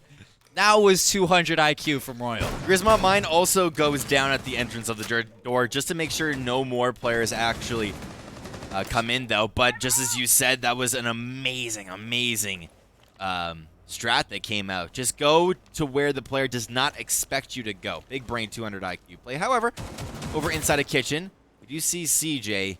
He's just looking inside of Arsenal Room itself, as now we're looking at a 3v3 scenario, as well as side looking down this hatch. Cat has actually made his way into the basement as he's looking for any sort of players. He does get shot out from one of these sides, but is going to now go to a 3v2 scenario. So he's a little bit more confident. Does get Grismont Mine out, and the enemy team is going to know that as well. We do see CJ as well looking inside of Arsenal Room 2. Known also is going to be on that second floor. Diffuser is going to be going down as well. Ziggy in a 1v2 scenario in the actual basement itself. Diffuser is going to be going down as well, as we do see Known Titan dropping down. Gets 1, gets 2. Double kill coming through. Does get shot out as well. 1v1 now going through. CJ versus Zig. Zig has known to actually clutch these scenarios, so he knows, but that's going to be CJ with the triple for himself. Dusting off the hands after that one. CJ, talk about the supportive role that they've been playing. Gonna pick up this 1v1. Very important round as Zenith heads to match point in this game on Clubhouse. So that's actually an important one. Known Titan pulling up a nice double kill inside blue, but not able to do too much. And CJ with a double kill of their own inside Arsenal Room. CCTV room, cash room is going to be where we head to for the possible last round, but Amnesty, they have to pull it to overtime now if they want to take the win. I feel like Amnesty are completely fine with doing that as well. You can see it through their comp, how they're playing a little bit passive on some areas, smoke as well as, I was going to say the Mozzie, but Valkyrie is still very defensive. You also see Doc coming through Bandit. It's just, this whole entire team is just stall out the round, try and burn out the clock, and just try and push this into late game. Bandit really solidifies that as well. So Amnesty, again, they're completely fine with playing the long con. Yeah, and now, actually, we see the Doc get pulled out from Royal too, and this is a very important thing to note because last time the Doc got picked up by Amnesty on the defense for CCTV room, we actually saw them pull the win out as well. So they're probably gonna stick the Doc inside garage where a Doc usually would play. You see Royal already taking position alongside a couple other players for Amnesty. Cat playing a little bit of tricky plays with the drone. That's where the drone eco does come into play. So very well played to keep that drone alive. 4 chances is what he had to kill the drone, but no. Quick Your math. aim is off. Sorry. Quick math. 4. 4. Okay. Hey, I feel smart myself. But you see, Doc is just going to be holding inside a garage. I think you touched on that. You also see Ziggy just picking up, placing down, picking up, placing down. It's called bandit tricking, where you just want to try and disrupt any hard breach that goes down. A Claymore. God, People hate Claymores, but now Side gonna make sure that is actually a weird place to hold a Claymore. Cool. I don't think I've seen a Claymore that aggressive onto the barricade, but inside bar we see a nice 2v2. Technith gonna be taken out as well as Squad. So advantage to Zenith right away, but not too much of advantage because CJ can sneeze on him and he'll die. Yep. 3 kills ultimately going across there. CJ being taken very low, just like you said. But he needed to rotate out and look for any sort of hard breaching potential, and this is what he's doing over on his side. However, we do see that this eastern wall has opened up itself. Finally going to open up there. Bandit not holding this area, however, is going to hold inside of Cache, looking inside of construction. To see if there's any drones as well as any members looking inside of here. There is one member on Zenith that is way across the building itself. Slowly wants to make his way over. That's really it. 1 minute hits the clock. 1 minute and 30 seconds left in this round. Zenith with a little bit of an advantage. They're going to be taking construction control. One bandit actually does get taken out. Bandit charge gets taken out, but no Titan evening the odds. 3-on-3. As well as CJ super low on health still. So that could be the disadvantage, in fact, for Zenith. CJ gets knocked down, but not out just yet. 2v3. Unless Cat gets picked up. Another C4 going to be used, but it's not going to make it through the hole. It's going to finish off CJ with the blast radius. Jarden sticking to the roots onto that side as well. In metal staircase is going to look for that player inside garage. Peeks up close to the reinforcement. Gets inside cash room. Finds one. Looks for the second. Is he going to pick him up? He's going to look for the second. He downs him. No, he doesn't down him. No one gets out of there alive. So no one going to repeat that. Amnesty stays alive. Amnesty once again playing the long con game with the Valkyrie, as well as one more member staying in this. I believe that was the Bandit. But they both stay alive, and that's exactly what they needed to do. You saw how much stalling potential they had throughout the whole entire round. The Doc being able to heal himself as well as the other members. You also saw a couple of members go down, but it wasn't the picks that Zenith was looking for. Even though a member is down, it does not mean it's secured of the kill. I know the stats got reset with the rehost, but Side has 15 kills. Yep. Overall. I remember he ended off with 10. Actually, he might have had 16. I think he ended with 11 before the break. And so he's going to have 16 kills going into this round. Second floor gym, second floor bedroom. Zenith still on match point. Amnesty 1 round away from sending it to extra innings, extra rounds. But now we're going to see the hold. And last time we actually saw it was a clutch play between Cat and Known Titan. Actually, no, it was Known Titan. And I think it was Side on the side of Zenith. Just before the rehost. Amnesty had a great advantage in this, and I do like to see them return here. I love this comp so much. You see the double electrifying operators, you see the Jaeger, the smoke, and then the Castle coming out. Castle is just so good on gym bedroom. Utilizes all of the windows, basically, that the enemies enter from. And they're forced to use the breach charges. They're forced to use the hard breaches themselves if they actually want to get through. Of course, the Maverick is going to be one of the main members that they utilize, but as well, IQ, she has the breaches. Or no, she took the Claymore. Usually I take breach charges on IQ, but Claymores are good and competitive for runouts. Usually most people have been running the breach charges as well because it just provides more soft breach into the rounds, but Side not wanting to run that as Zenith has, or well, Amnesty has known to do some runouts of their own, so the Claymore might come in handy. And there is actually a player sitting inside construction that could be set up for a run out onto the balcony, but CJ is going to be here to deny any information. They do have the east side balcony open up on the wall, and Jarden going to be opened up down. I don't know how he got down, but looks like they were opening up the barricade, and I think he might have been hit by C4. They were run out before by Dirt, so they look over to that area. Like you said, the C4 going to take out Maverick initially. He did go down and not out, though, so now sitting on 25 HP. You just give him a high five and he ends up dying, is what you have to watch out for.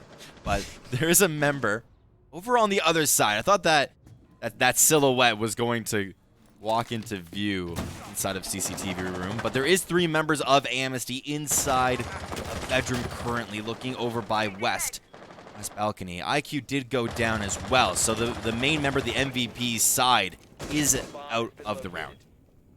And he's who you really look to pull Zenith to the wins on attack. He's been having pretty standout wins, but Squat is looking for another pick. Sitting inside bathrooms, not going to find Jarden just yet. Jarden is playing his life, has less than 25% health. Just me saying really passively. Cordell, when you're playing the sledge, tries to find one, but he's taken out from the player sitting inside bedroom that's known Titan. Squad going to find Cat. Jarden picking up a kill, but gets traded out. 1v4. CJ going to drop down into logistics. It's taken out. And it's going to be a tie game, 6-6 out of nowhere. We were talking about the overtime potential, and Amnesty's comps both times were able to pull that off as well. It looked like Zenith was all over the place. They didn't look like a team whatsoever.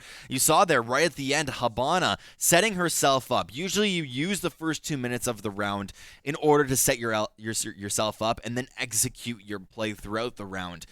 But you saw there, she just dropped through the patch for no reason, honestly. Not with her team. Tried to look for any kills and just could not find them. But if you're Zenith Esports, you're back on defense now for the first round of overtime. Cordell instantly hops onto the Jaeger, side heading to the Bandit. Goyo played by Jarden. You know, they're going back to those roles that took them to the 5-2 lead that they had. Amnesty has to show some difference attacking this basement than they did before, because the one time that they did win basement on attack, it was a 1v3 fluke that Ziggy got out of nowhere. So they're going to have to show us a little bit more if they want to take the lead in this game. And Amnesty, they're looking for that lead for the first time since the early plays of this game. That's the main thing I was going to touch on too, is that the one time Amnesty played on this site, it was just so incredibly close. Zig was able to pull out the 1v3, but now throughout the game, everyone's been getting warmed up, right? In round 1, Ziggy took it away, right? Just going crazy. But now, throughout the whole entire game, Ziggy's been sharing the top leaderboard with the rest of his team, and now you got to watch out for these star players. Cordell going to the tried and true spot as well inside of stock, but he's going to be backing up. He does not want to challenge anybody early on. No, he does not. So now Amnesty Gaming on the action side of this round. They're going to be droning out a little bit more, taking a little bit damage from Oil. There's going to be no Titan, but he's not going to return with damage of his own. He's just going to receive a 25% damage lost. So now Amnesty has to be a little bit more careful. They're going to open up stockroom with the X-Kairos. Cordell doing what he does best on that Jaeger and finding the opening pick onto Technith with no return. He's going to find a double kill. Will he be able to get traded out? Yes, he does. That's a player, known Titan. On metal stairs, going to take him right back. Went advantage to Zenith early with a 4v3 now. Known Titan, very low on health as well compared to the rest of the lobby. And now Amnesty has to find a new way in. They do have stockroom hatch open. They still have Hibana and a couple X-Kairos left, so they do have things to work with to open up hard breaches. And they do have the Thatcher to open up any EMPs, but they're just going to use the Hibana to open up the hatches, probably in kitchen and in bar. And they're just going to take that top-down view. I know if Squat can find this player sitting inside church, it would be a very happy gift indeed, but nobody's going to peek for him. And he's just going to hold that passive angle. Known Titan going to return to the central staircase where we usually see him sit. And this time, they don't have anything to work with just yet. Nobody's showing themselves on Zenith. Known Titan, he's going to destroy the barricade sitting over in Memorial. Shoot through the wall. Might have got a little bit of damage, but just missing the player inside Arsenal room. He does get C4'd. And instead of it being side sitting there, it's Cat. The Kobe's from Zenith doing it all. Squad returns 2v3. He's going to find more Ziggy. He has been the one to clutch before in a 1v3, but they're in a 2v3 this time. Squad looking to spray through the wall, trying to look for something, not connecting with anything. Ziggy goes down, 1v3 situation again, side, picking up Ziggy. But this time it's Squad in the 1v3. He's going to be looking for an early pick. Gas grenade does go down for CJ, so he burns one. 38 seconds left, he peeks, and that's Zenith. Going to be taking the advantage again. Right back into their hands on defense and showing what they have done for the rest of this game. It does return in overtime. Once again, once Zenith holds a basement hold, and they're able to go up 3-1 and get countered. The 1v3 there back in round number 1. You still have to remember that Zenith were really good at holding the point as a whole. So going back onto a basement hold is not bad for them whatsoever, and you saw why there. You said the C4 was amazing from the side of Zenith, and all of their holds were just in all of the correct positions. Surviving with 3 at the end is really, really good as well. But now, again, we switch sides since we are in overtime. Zenith win this. Again, we're going home. But Amnesty, they're looking for the comeback, and they've done this multiple times. They're going on to gym bedroom for potentially this last hold. And you know, Amnesty looks good on defense as well as Zenith. Both teams look like their defense is better than their offense. And now it's time for Zenith to show what they got attacking this gym bedroom again, because both times that Amnesty went here, they just look solid. Yep. The one time that it looked close was because there was a disconnect. And now it's time for Cordell. He did open up with a double kill on defense. And if anybody is going to step up, it has to be Cordell. Side was having a stellar attacking round, so we have to see Side as well next to him. But it's really on Cordell to hold that because he's non-stop been showing his own. Will he be able to keep his team up in this? Or will Zenith fall back into a 7-7 and Amnesty try to take the round of the game? It's the main storyline here for this team. Once again, we thought Amnesty was going to get destroyed, but they're taking it to overtime versus a team like Zenith. You could say that Zenith maybe wasn't prepared. You could say that they were overconfident, but at the end of the day, they still are on overtime match point. Sledge doing what he knows best. Cordell being one of the star players here of Zenith. He's going to be opening up this side wall over on West. Balcony as well. Construction could be opened up, but he's just trying to create any sort of disruption noise. Back when he did this, I think it was like round 5-ish where he was doing this. He was just creating so much noise on the roof itself. Rappel down, create noise, rotate, create more noise, repeat. And it worked really, really well because they had no idea where they were entering. And he ended up getting a 1-for-1 pick, but this time he's going to cook a grenade, and actually the ADS was burned. He's not going to find damage with that grenade. Actually, a little bit onto Royal, but Royal did back on off. Both grenades are used for the Sledge. He's going to continue to hold that upside-down angle on the rappel, but he's also aware that a player could possibly run out. There's a player for Amnesty sitting inside cash room too, and that was Royal getting really, really up close and personal on that window. Almost taken out accidentally. Amnesty playing very passively. All the health across the board looks even with the players who have taken damage. It's been about equal damage on both parts. But now it's time for Zenith to find the opening, or Amnesty to hold this defense. So how will these players push it? 1 minute and 20 seconds left in this round. Ziggy is continuing to hold onto cash room. I don't actually think there's a player on Zenith that's looking to rotate around and take that, but very strong presence onto gym bedroom. We might be seeing that player push in. Will Side push into that? it's going to be Jarden with the opening 1v1. The one thing that scares me is that no picks have gone down from either side. Usually at this point, you do see at least a little bit of damage even go back and forth, and the most that we've seen is Maverick being dropped to 3/4. So they got to look for picks, and they're going to be able to do it. Known Titan with 2 headshots for himself. He's looking for the third. Nomad's actually down on the ground, has to pull out the pistol, and what just happened there? But Cat and CJ pull 2 of their own back. Technith does finish off Cat, but it's a 2v1. And there's clutch potential in the Zenith squad, so this is not over yet. CJ, the supportive player, looking to pull this back. He's going to be working around that construction room. He has to push in. Both gas grenades are used. 18 seconds left. He rushes right through the gas. Looks for the player onto the Jaeger. Not going to connect with the kill, but there's a push coming. Amnesty Gaming ties it up again. We're heading to the final dead last round of overtime. It wasn't a bad strat either. Running through the smoke completely throws the enemy team off because you think that you have the extra 10 seconds that the smoke provides, but then you see the time on the clock as the Hibana and you just have to go for it and just pray that something happens. If he got the initial headshot onto Jaeger, I think it could have been close. Honestly, you want my opinion for that? What's up? Picks up that kill onto the Jaeger, he wins the round. Yeah, that's what I thought too. Picks up that kill, it's what it comes down to. But, you know, the Jaeger stayed alive, and it created a little bit more panic for the Hibana. Not ready for the player to push from the left. But if he gets that pick onto the Jaeger, feels a little bit more comfortable, backs on off, collects his thoughts, and takes that win. In my opinion, CJ takes that if he kills the Jaeger. He could have also, instead of pushing left side, if he killed Jaeger, could have pushed back over towards the other side of the bed that's just straight up in the middle of the room. Yeah, and just it blocked off that side completely, so he was forced to go left side, and that is what Amnesty were able to capitalize. Or no, it was Zenith that were able to capitalize. No, Amnesty were able to capitalize on, since they have switched sides now, again. However, though, like you said, they did switch sides. And Zenith is going to be on that last round on defense as well. They have time and time again showed how good they are on defense. Both teams are. Yeah. So if I was going to choose anybody to have the advantage in this round, I would choose Zenith and Cordell on that Jaeger once again. Going to be looking for some opening picks with the roam. Cat doing what Cat does best, getting that Valkyrie cam out onto the roof, but he's going to get back and actually put the barricade up as well. Very important to do, to not get picked off as well.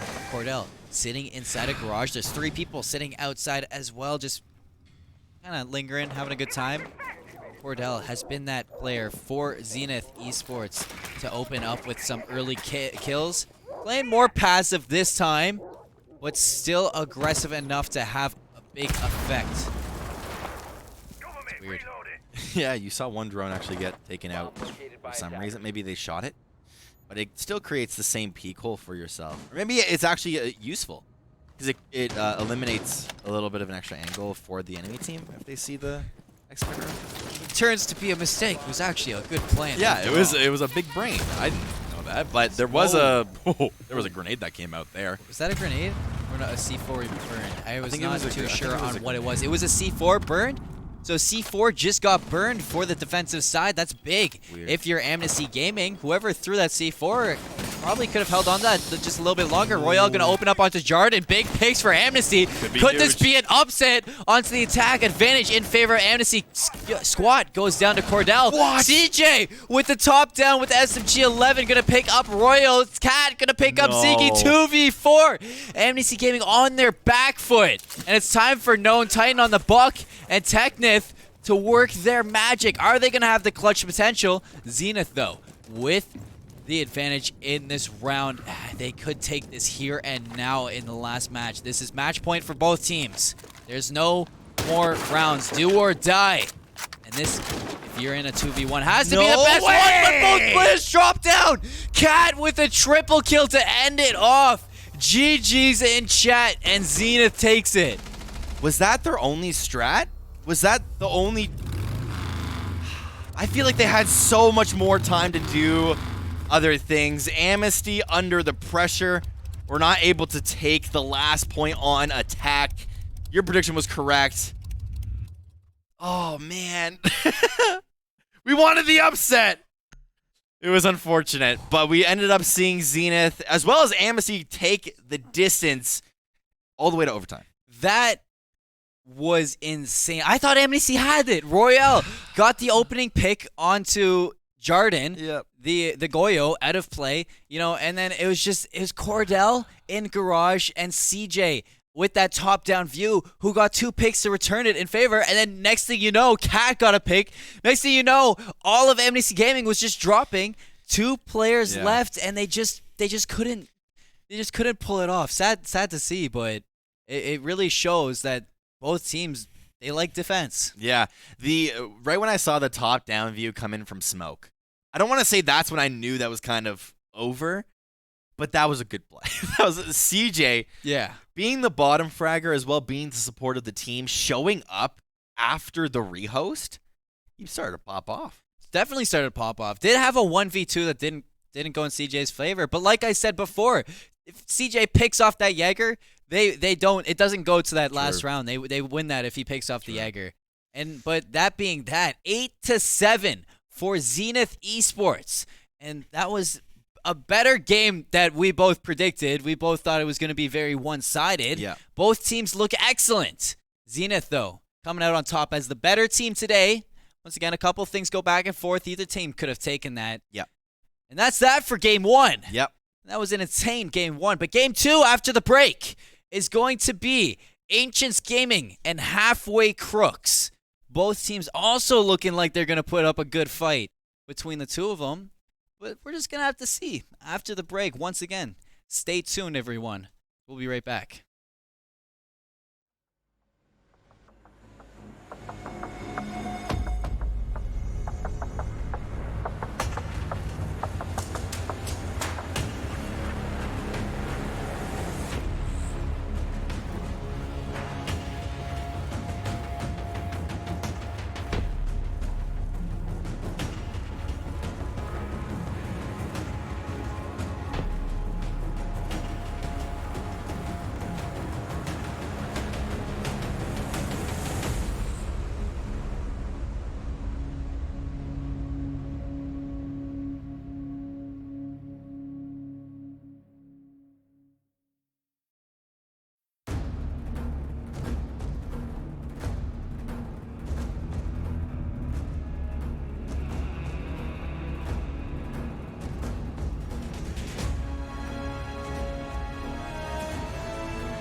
Welcome back, ladies and gentlemen. Once again, it's myself, Colin Seymour Moore, and Daniel the Saved One Meta, and oh boy, do we have a treat for you guys. Halfway Crooks going up against Ancients Gaming in Game 2 tonight, and after that Game 1, there's not a lot that can surprise me anymore.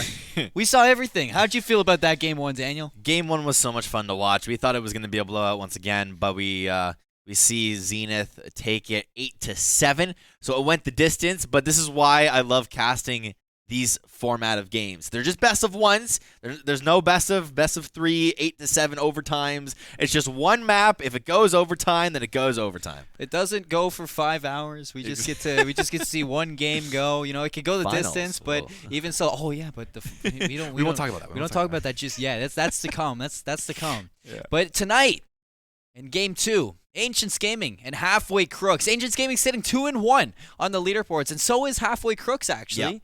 But both of them look to be a little bit different. Last week, Ancients Gaming, we casted that. Yep. And they got slaughtered by Slaughterhouse. Yep. 7-0. We thought it was going to be closer. Yeah, we thought it was definitely going to be. Everybody thought it was. Yeah. On the polls on Twitter, you guys thought 50-50. It was going to be closer. It was definitely, 50-50 both ways. But Halfway Crooks, last week, they stomped Team Supremacy, which isn't too big of a surprise to me. It looks like on the standings, it looks like it's a little bit of a trend that we see Team Supremacy get stomped 7-0. Not too hot of a team, but they need to keep that going in this game. It's a key for Halfway Crooks to keep the win streak going, keep denying Ancients Gaming some rounds, just win the early game, and Ancients Gaming will probably feel demoralized like last time. And, of course, that was beautiful analysis on the actual story itself, but we do have to go over to the map bans just to see what exactly each team has banned out. Ancients Gaming, Coastline Bank, Consulate, Halfway Crooks, Villa, Border, Cafe, and we're going to be saying Clubhouse once again. You know, it's just like last time. I'm not going to spend too much time going this because we literally just said all these maps the same thing. Both teams want to go for Clubhouse. It's like both of the variants of maps. It's slay heavy, it's tactical, it's not like either or. It's a very even on both. I mean, you don't want to play those different maps like this. Clubhouse is just a nice even that I think Ancients Gaming and Halfway Crooks want to go to. And both teams just getting ready to go into the game as we just hop right into this. Game 2 of tonight, Clubhouse, Ancients Gaming, Halfway Crooks. We're starting in a second. And anything you want to see changed up from last time? I think a couple of things changed up, but as for the actual sides themselves, I want to see if Halfway Crooks are able to get more points than the defending side. Because of course, on the last time we knew that the defending side it was defendant sided game for sure. Here on this one though, I'm not too sure. It could be attacking side, it could be defender sided, but we are going to be jumping into the actual operator bans themselves. Thatcher going to be the first one. Maverick may be going to be the second. You know, I said that last game. Thatcher, Maverick. That's what I wanted to see as the bans, but instead we got Montaigne banned, and I think I don't even remember what the second ban was. Jackal. Jackal was banned as the second one. So I expect that Thatcher's gone. I expect Maverick to go. They seem to be two peas in a pod when it comes to Clubhouse. And there we go. Halfway Crooks getting rid of the Maverick. And what I expect Halfway Crooks to get rid of on defense, I want to see maybe an Echo, of course. Yeah. And on Clubhouse, it's a little bit different. True. I think they're going to get rid of a Valkyrie as well. I think the one reason why I would want to see definitely a Valkyrie actually is because the run out black guys are so good. Maestro though could be the man. You're not even because of the misban. I don't think you like Maestro on a defending ban. I don't think it's necessarily. It's a good operator to have, but I guess both teams, getting rid of the Evil Eye and the Yokai drone. Yeah. It's plant denial that you don't have to worry about. That's true. But I just think there's better things that you can get rid of. And in chat, we do see, are new ops allowed? No, new ops are not allowed just yet. Not until Void Edge comes out. Yeah. So we're just going to have to wait a little bit on that one. This time, though, we're going to head right away. Instead of going to basement, church, and arsenal, we're going to head to CCTV room, cash room. On defense, it's going to be Ancients Gaming. On attack, Halfway Crooks. Why don't you introduce one of these teams for us? Let's do it. Ancients Gaming over on the defensive side. Fate, Keen, Sergeant Taylor, Ham, as well as Kane. And over on the attacking side, we have Poyo. We have Exod. We have D. Kerr, not Frosty, and King Apollo. who hops onto the sledge after the 6 pick. And there's a couple things I do want to see change from Ancients Gaming from last week until this week. Because last week they played on Villa. This time they're on Clubhouse. It's a little bit more comfortable. But last week we saw one player. That was Sergeant Taylor. Again and again have so many clutches. And not many other people on his team were having his back. So I want to see Ancients Gaming have a little bit more of a presence in this, not just have Sergeant Taylor holding them together. I remember this team now. That's kind of good. But as we head on to CCTV, we see all of the prep phases going to be going down. Rotate hole also needs to go through. I was looking at that earlier, too. You're pointing at the Clash as well as the Mute coming through. I know you love to see Mute. What I learned is Mute is not your favorite operator. However, Mute is... You love seeing him play. You love seeing him... Yeah. He's a good operator to have. He's smart to play. I think smarter to play than Smoke is recently. Yeah. And... you know, it just allows for a lot of information to be denied from the attackers on those drones. But let's talk about the Clash. Yep. Clash, toxic, in my opinion. Yep. And, I 100% agree. I think that's a little bit of a toxic pick to have on a defensive map like Clubhouse. So why don't you just, for everybody back home that doesn't know who Clash is, why don't you run us through this operator? Clash has a shield. So if you guys are familiar with Montaigne as well as Blitz, she has a shield as well. The only problem with her shield is that you cannot get closer, and the reason for that is because she has an electrifying shield. So if you do get closer, you get a little bit of electrification. But there is going to be a run out. No, not Frosty. First frag here of the game itself onto Keen. You might think he's Frosty, but no, he's not Frosty. Very, very warm. But he's going to open up with the first pick for halfway Crooks, and that's going to be Keen Minds out of play. The Jaeger, where Cordell in the last game had success. Not going to have success into this game. King Apollo going to be cooking a grenade, throws it over to destroy some... I don't even think he has to destroy any bandit charges because there's no bandit on the side of Ancients Gaming. There's actually no electrification at all. I think he is actually getting rid of some mute charges. So the mute charge going to go down, and it's going to be the balcony opened up for halfway Crooks. They do have the advantage in this, and I actually like seeing Buck, Sledge, and Sophia played for the soft breach, as well as the 2 hard breaches that they have. Ham going to be sitting with the Clash over inside the garage, and I don't think there's actually anybody on halfway Crooks pushing through garage or putting any pressure onto that Clash. 2 players on the flank for halfway Crooks pushing through gym and bedroom area, and 1 player, actually all 4 kind of sitting over in that area as they have presence outside of CCTV room window as well as in construction, and only 1 player over inside or on the balcony. A lot of pressure added to Ancients Gaming's setup from halfway Crooks. A couple of shots going over towards Cash. As we see the Clash over on the right-hand side. The full-body shield operator is never fun to face against, but a King Apollo is going to knock down Kane. Not Frosty going to secure that kill. Poyo with another dub for the team, but Ham from the back. This is how you counter the Clash.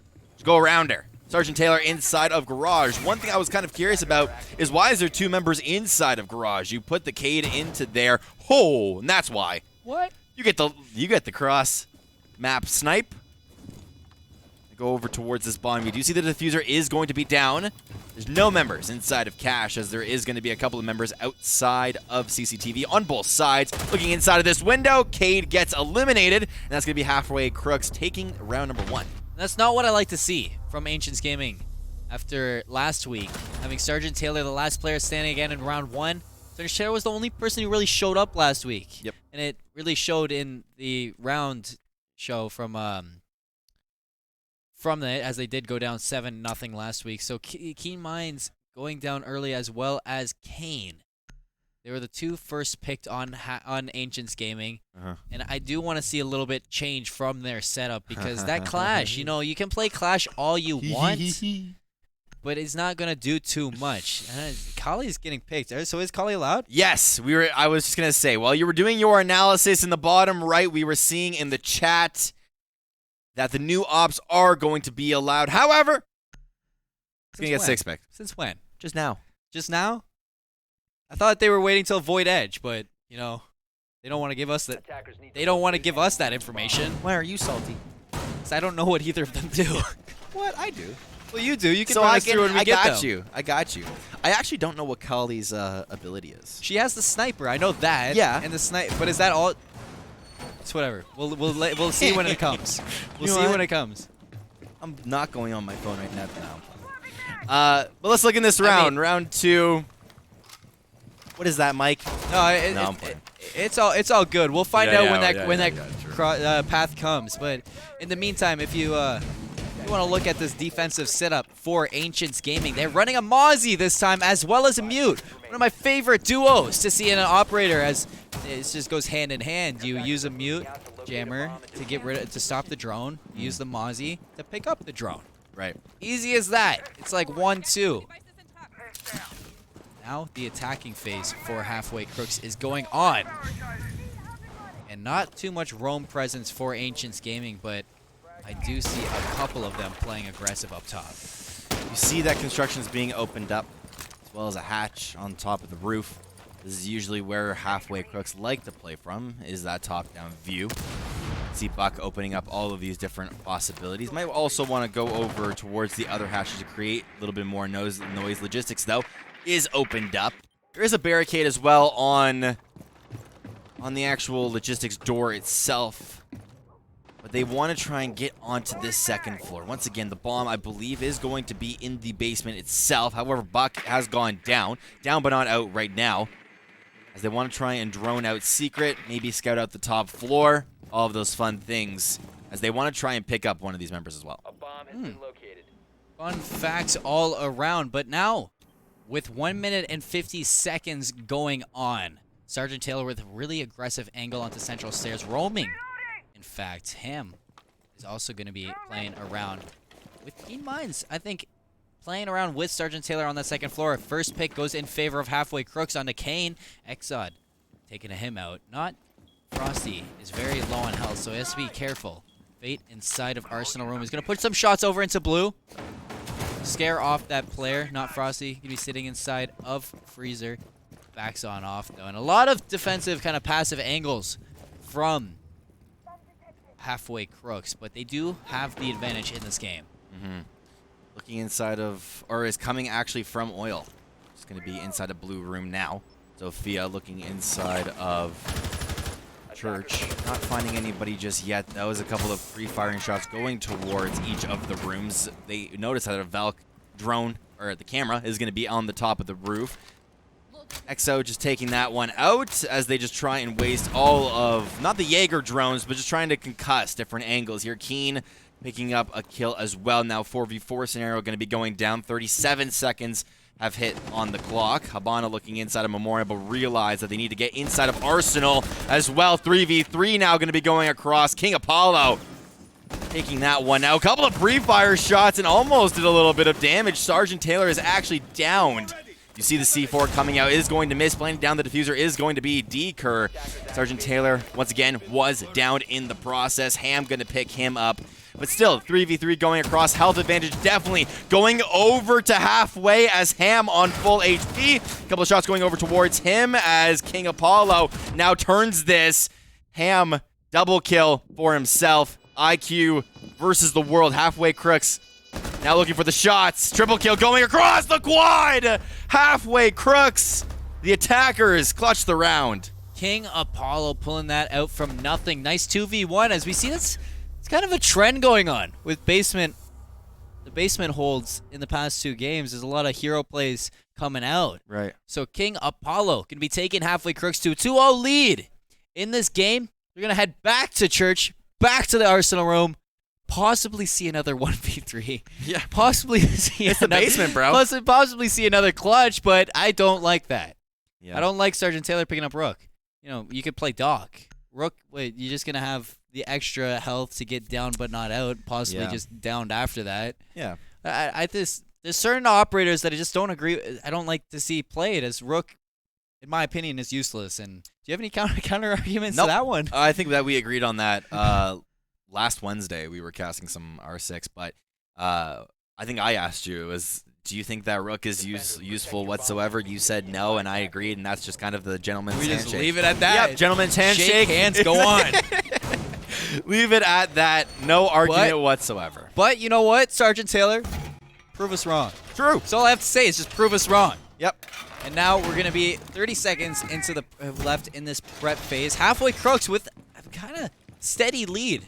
And it looks to not even be close to getting stopped. I mean, they had a pretty hefty climb to go with King Apollo getting a nice little clutch quad kill in the last round. Will they be able to do it again, though? Or will Ancients Gaming find their first win onto the board? But this isn't good to see. Ancients Gaming just went down 0-7 last week. That means they're 0-9. They haven't won a round in 9 rounds, potentially. Gotta watch out for this halfway Crooks entering this round with the morale very, very high for themselves. You can see all of the correct picks coming across. Nothing that you can really argue against. The Sledge, I think, is just a comfort pick, honestly, as there's just better, you know, hard breachers, even soft breachers that you can go for. But Sledge, definitely going to be that comfort pick, as it creates a lot of disrupting noise. You just run around hammering everything, and it's satisfying, really. But the hard breachers for this round is going to be Habana, as well as Thermite. Soft breach being Buck and Sledge. Zofia is also playing the soft breach. She is so good with her concussion as well as her breaching charges. But this halfway Crooks squad has been working out for them so far. Can it work out for them in round number 3? We got to see as 2 minutes at the clock. Now, it's time for Exod to creep down Secret. Finds a player in blue. Keen mind. See you later, buddy. Wow. Instant aggression from halfway Crooks, putting him in the lead for this round. 4v5. How will Ancients play off of that one? That is not something you like to see right away. And he didn't have a sweater on, or the Rook armor. He didn't get down, but not out. He got fully down. Sergeant Taylor playing a really aggressive angle. Might catch off some players. I don't know why I thought Ham and Sergeant Taylor were on 2 different teams. But it's okay. Because now Fate is actually going to be sitting inside Dirt. Playing a really, really aggressive angle into that. As well as halfway Crooks not putting any pressure onto Dirt themselves. Not Frosty is going to be opening up a lot of the floor along with the Sledge. And there's a lot of information they can get off of this. Hibana is going to be trying to open up that kitchen hatch, but it is electrified by the Cade, so he can't just yet. I think they went to go for that side open up with the X-Cairo, but I don't think it worked. And now King Apollo sitting down onto the basement floor, very low on health. Gonna probably look for some opening picks, and the Habana rotating around, going in jungle, or dirt, sorry. And there's a player sitting there, but what was that flick? Exxon! Oh, and he gets a third one! What? Ham going down too after getting a nice trade. Exxon very low on health. Hoyo almost getting a team kill onto his teammate. And it's at 4v2. Sergeant Taylor working alongside his teammate Fate. Sergeant Taylor going to get the kill onto Exxon, finally bring it back to a 2v3. Now he's going to play a really aggressive hold onto this wall. Looks for the player into Central Staircase. Not going to kill him. Looks back. Takes out Hoyo. Sergeant Taylor, what are you doing? Triple kills back and forth. Deker taking out Sergeant Taylor. What is happening? 1v1. Both players low on health.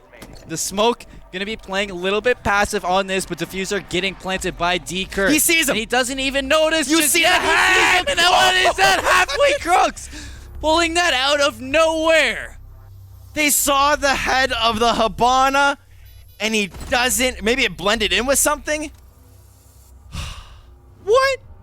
Flicks? Dude, this basement is cursed, man. I gotta say it. Every time we go to basement, there's a clutch. Stop. There's flicks. We can't handle it. Stop going to basement, guys. Just go back to the second floor, man.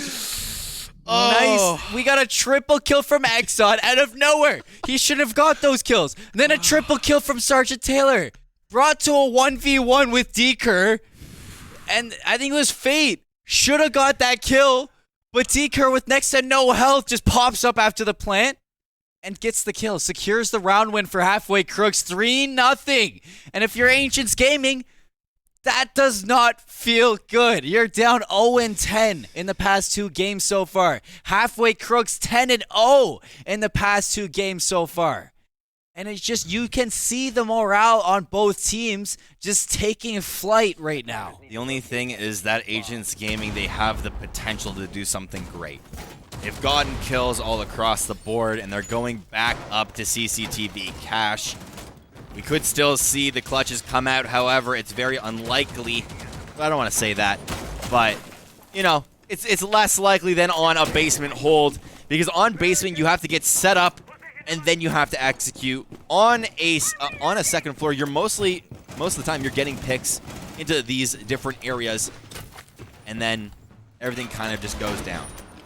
Yeah. On basement, it was very, very close, and that will go down in the books as one of the best rounds I think I've ever watched of R6. Oh, for sure. But now we're going to head back to CCTV room, cash room.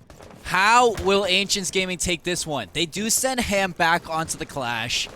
Didn't do very well, and what are you doing? Fate going down to Deeker right off the spawn. Probably looked for a spawn kill. Didn't turn out the way he wanted to. Advantage to halfway Crooks again. Yeah, being brought down to very low HP. Deeker on 25, a little bit less than that. He still gets the kill onto the Bandit, so the Bandit being the Bandit Tricker, not going to be here in this round. You do still have the Cade if he wants a Cade trick, but it's a little bit harder to do so. We do see the castle as well coming through. Again, one of my favorite ops if you're playing on the second floor. What? What'd you say? What is that Jaeger doing? Keen Minds holding a very aggressive angle onto the bedroom window.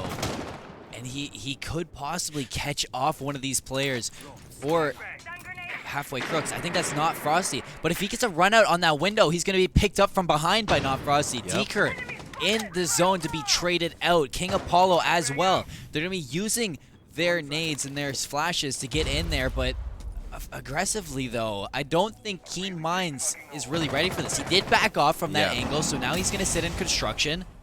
And with the disadvantage of players, I think Ancients Gaming are starting to pick up a comfortable position in this map.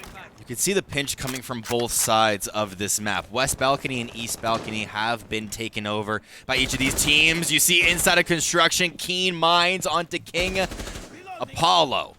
A couple of more pre-firing shots as Clash is just hammering away at this castle barricade, saying, let me in. A couple of more shots as it does take 12.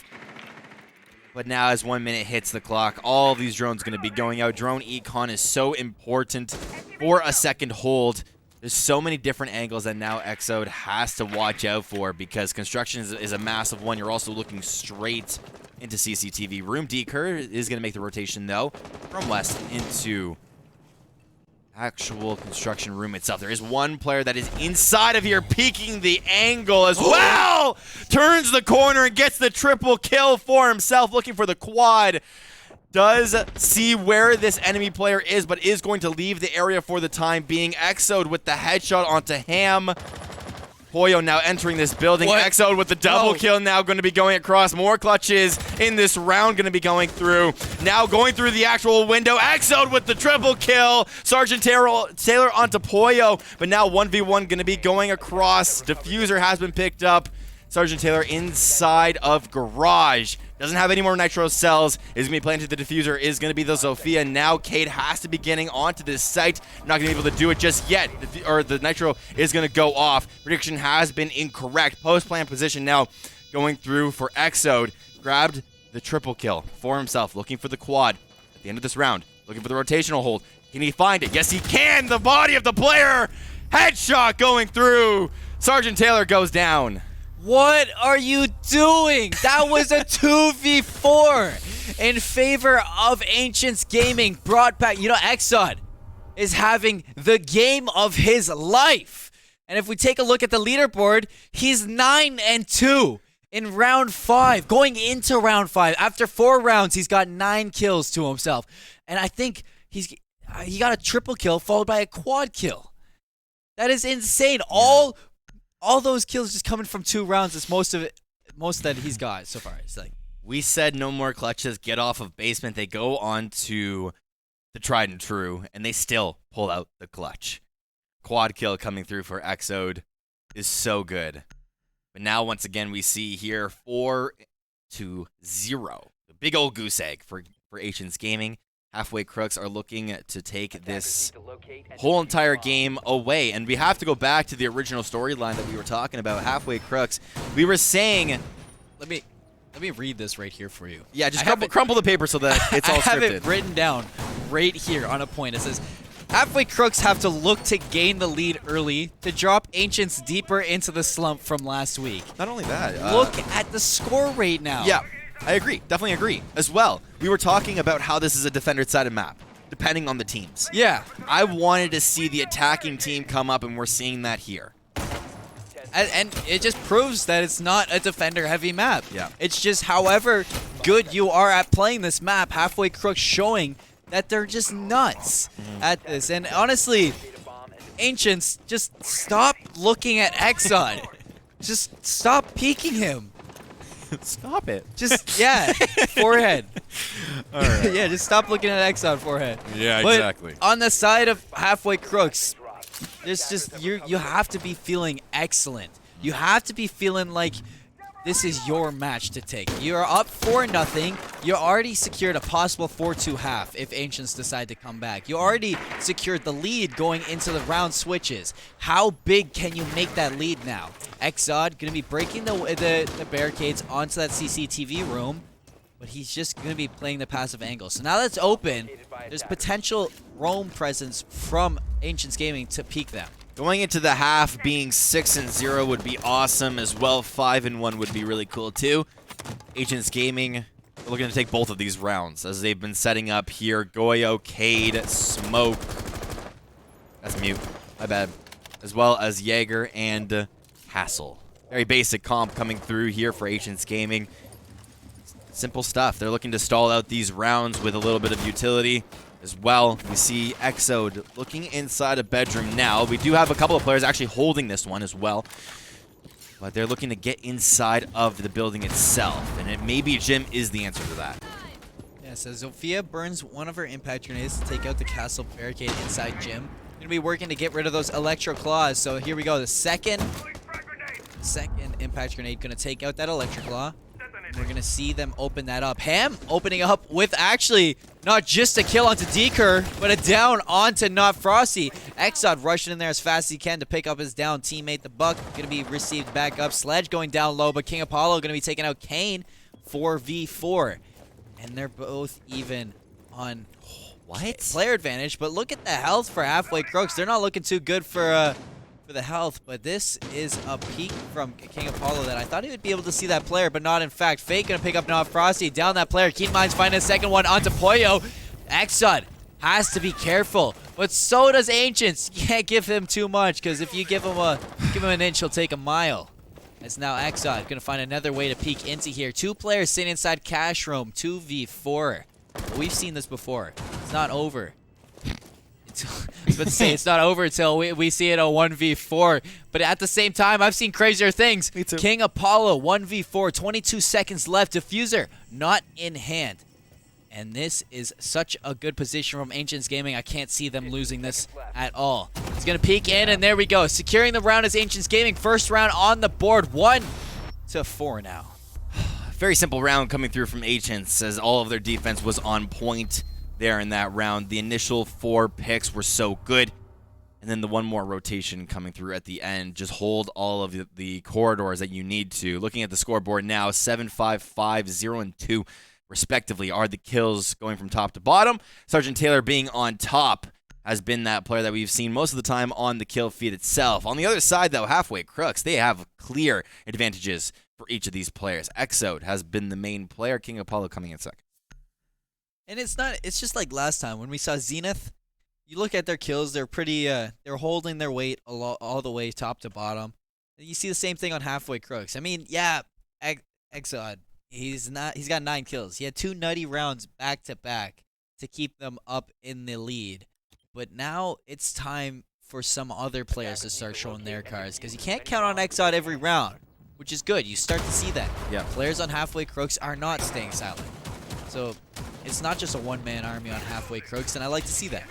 Yeah, definitely. Couldn't have said it better myself, as we don't see any operator switches come through, which it's pretty standard, of course. Ancients Gaming, they were looking at all their different little experiments. The Bandit, I think, very early on. Now we're seeing the Cade a whole lot. I actually don't know if we saw the Bandit early, but definitely the Clash not really working out too much. It's been picked a couple of rounds in a row, but I don't know. Listen. What's up? You can't count out the clash because last time we were on CCTV room, it was a crazy clutch. So this time you gotta look at it in the face that Ancients Gaming, they're not doing bad. Just halfway Crooks are popping off with their solo plays. I haven't seen the clash do anything. Am I blind? Did the clash do something? I mean, just it adds a little bit of space between you. True. Know, you gotta be there, have that respective space on those shields. She got C4'd last round. Yeah. I mean, now we get to see how Ancients Gaming wants to pick this up. Hopefully the clash will have a little bit more of a presence this round to kind of pique your interest. But now we get to see the attack phase come underway. Round 6, 4-1 in favor of Halfway Crooks.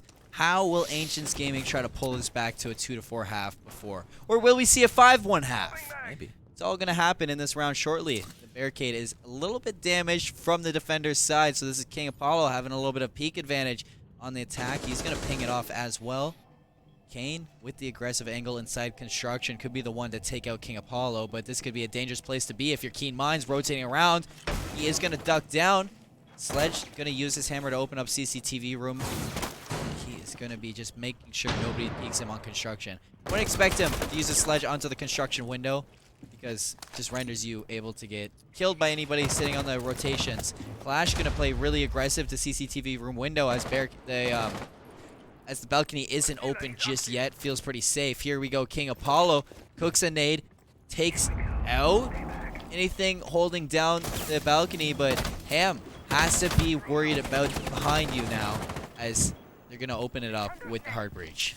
It's not going to be electrocuted just yet, but this window is going to be secured as all of the frag grenades do go out. But they don't cook it for long enough. I guess they were trying to throw it to the other side to try and disrupt all of the cage charges on that door, and they are able to do so on the balcony itself.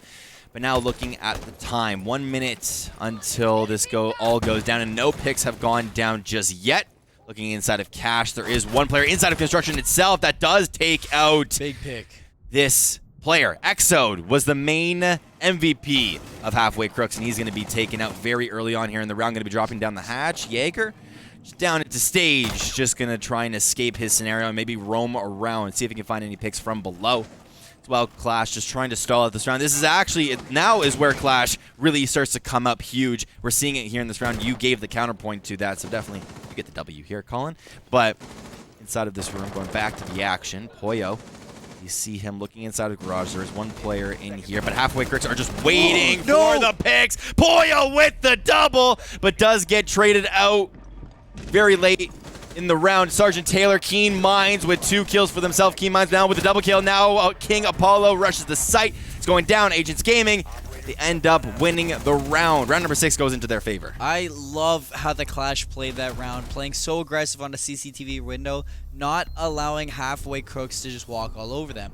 Eventually, Halfway Crooks did open up the balcony, but I think Ancients Gaming was hoping for that because instantly you saw Exod get picked. Big pick for Ancients Gaming, put them at the aggression. Just like that, we see a 2-4 half with Halfway Crooks just not maintaining space, not maintaining the pressure. Ancients Gaming really good at relieving that pressure in that last round on CCTV room. This time, though, round 7, Ancients Gaming on attack, Halfway Crooks on defense. Why don't you run us through, because I see some new operators. Oh yeah, we see the Thermite's pretty standard. Ash, 3-speed, very annoying. Capital going to be coming through, is so good on attack. Wamai gets locked in. Okie dokie. First time watching a Wamai. I have an idea of what Wamai does. So he's like Jaeger. He's like Jaeger. So it's the fact that they have a Jaeger and a Wamai, it's like running a Bandit and a Cade. Yep. So they have a Bandit and a Cade too. So you basically are doubling up on some abilities along with the mute to deny any information. And I'm kind of interested to see how it goes. Yes. So the magnet system, what it's looking like so far is a charging system where you're allowed to place multiple as the charge goes up. Once it actually spots any grenades, any stuns, anything that come into it, it latches onto it and explodes it instantly. Going to be in a charging system. ADS, though, stays in one location, captures 3 grenades. It's like a vacuum. Yep.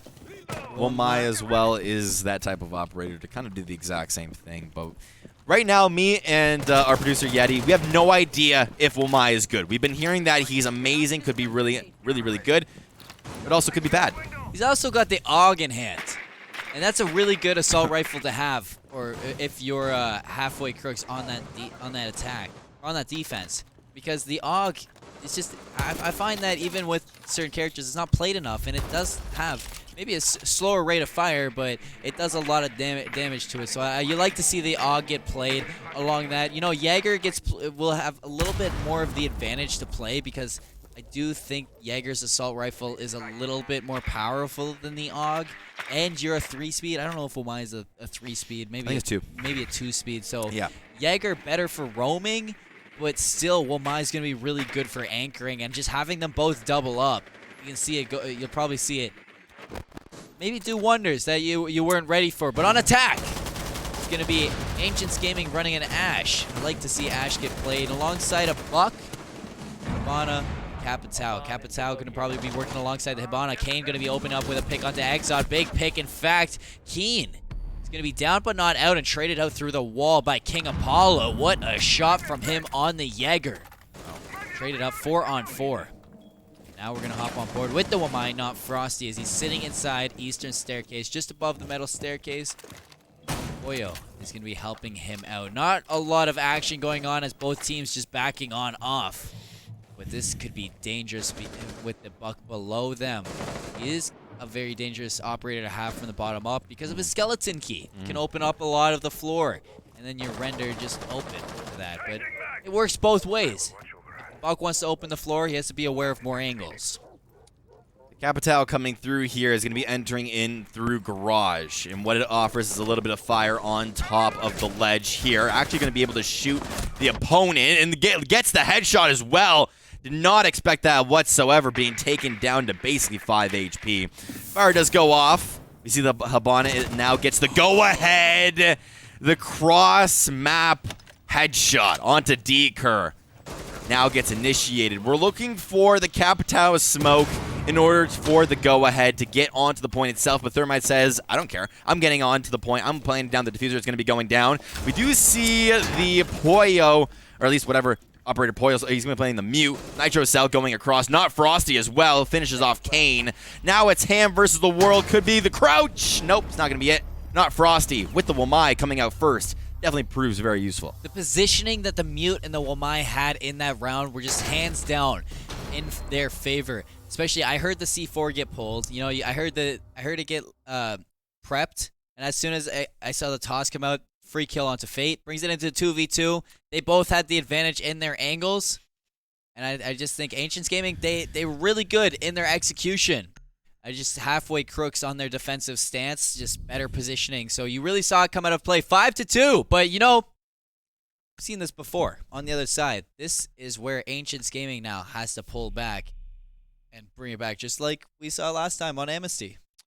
We were looking for the 6th pick onto the Womai if it were to come out. However, not Frosty is going to be playing the Womai clone, or the Jaeger. I don't know. Is Jaeger Maybe the Womai clone, or is Womai the Jaeger clone? That's what I was thinking. I don't know if I said that correctly, but Jaeger. That's all we need to say. Jaeger coming out onto this point, and she's going to replace as well. We do see the Valkyrie, which is, I think, the first time, definitely the first time that halfway Crooks are pulling this operator out. So just a complete switch of comps coming through for them. They were at some point hovering over the dock. I don't know if that actually got 6-picked itself, but maybe it just got switched at some point. But it's just standard comp coming up for halfway Crooks. Standard comp, 15 seconds left for prep phase. How will Ancients Gaming attack Gym and Bedroom, though? You usually see lately the defending team on Gym and Bedroom have held down, in Game 1 at least today, and now in Game 2. Both times the defenders have head to Gym and Bedroom. They've won Gym and Bedroom. Yeah. We haven't seen an attacking team win this just yet. King Apollo with a very aggressive angle might go for that, but what was that? Sergeant Taylor just shuts down King Apollo, opening it up with the advantage. I thought that was a for sure kill for King Apollo. I did not expect that shot whatsoever, taking out the Valkyrie.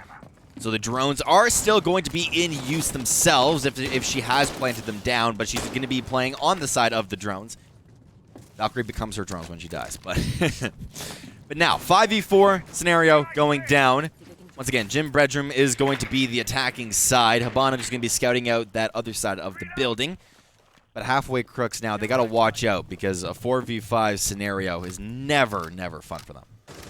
You got to make sure that you drone out VIP and Strip Club because you don't want to have that run out when you're sitting on the balcony. But Deker will be taking over where the Valkyrie was, keeping the pressure in cash room steady.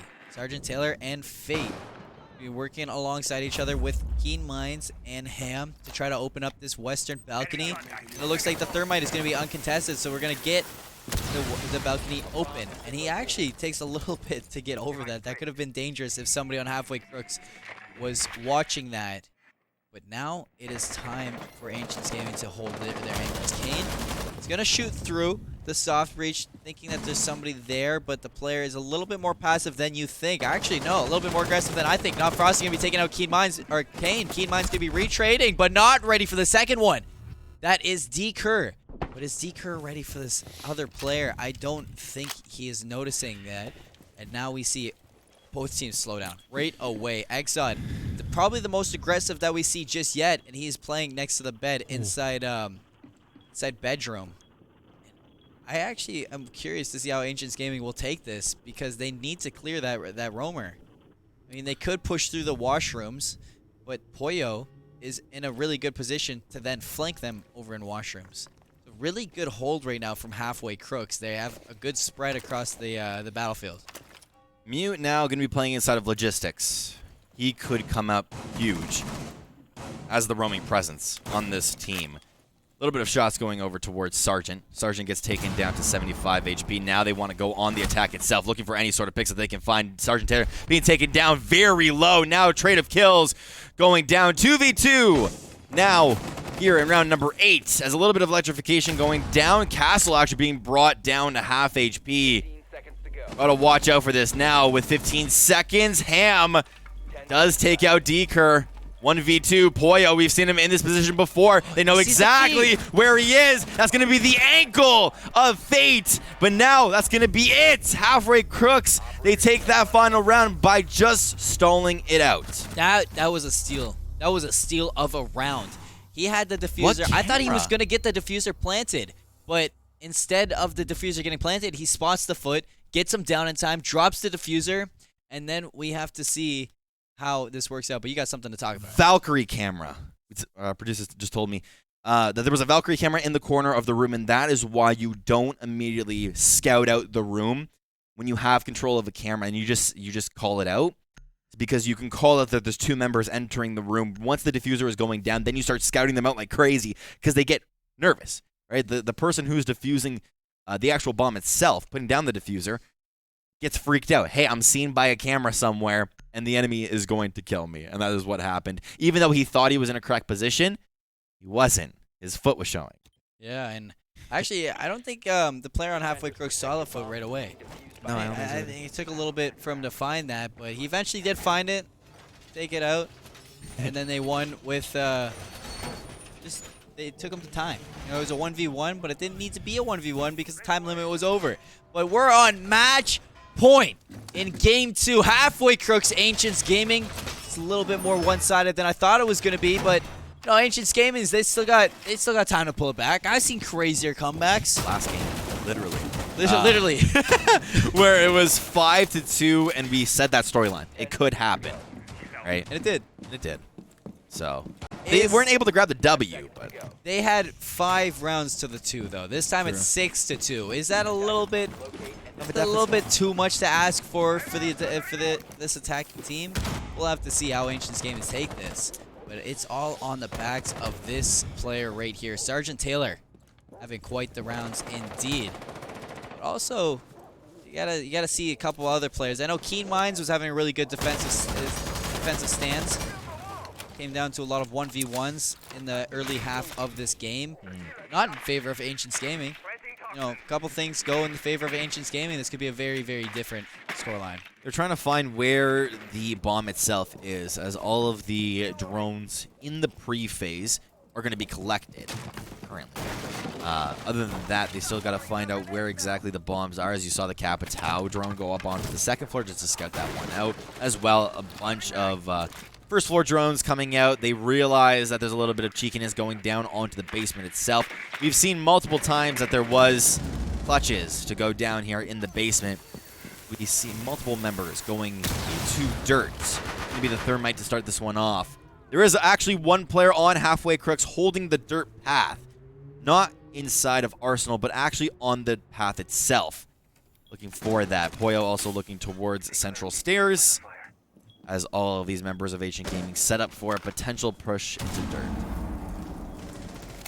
This is very important if you're Ancients Gaming. How are you going to take this? This is do or die right now in week 4 of the UPL.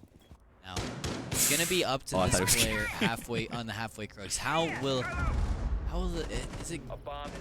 They're holding pushing this. This is a very aggressive angle, but Fate could be able to catch this player off right away. Zod, on the other hand, going to be opening up in a trade. He gets down, but not out, which is very dangerous position to be if you're Zod, because you often see when you go down, you usually trade it out. Yep. Now, Halfway Crooks going to be on the disadvantage. Nice little shots from down up. King Apollo going to be taking out Sergeant Taylor. That's a big, important kill if you're Halfway Crooks. 2v5 or 3v5. My bad. And Keen Minds in Central Staircase is going to use the breaching charge for the Ash to open up Arsenal Room.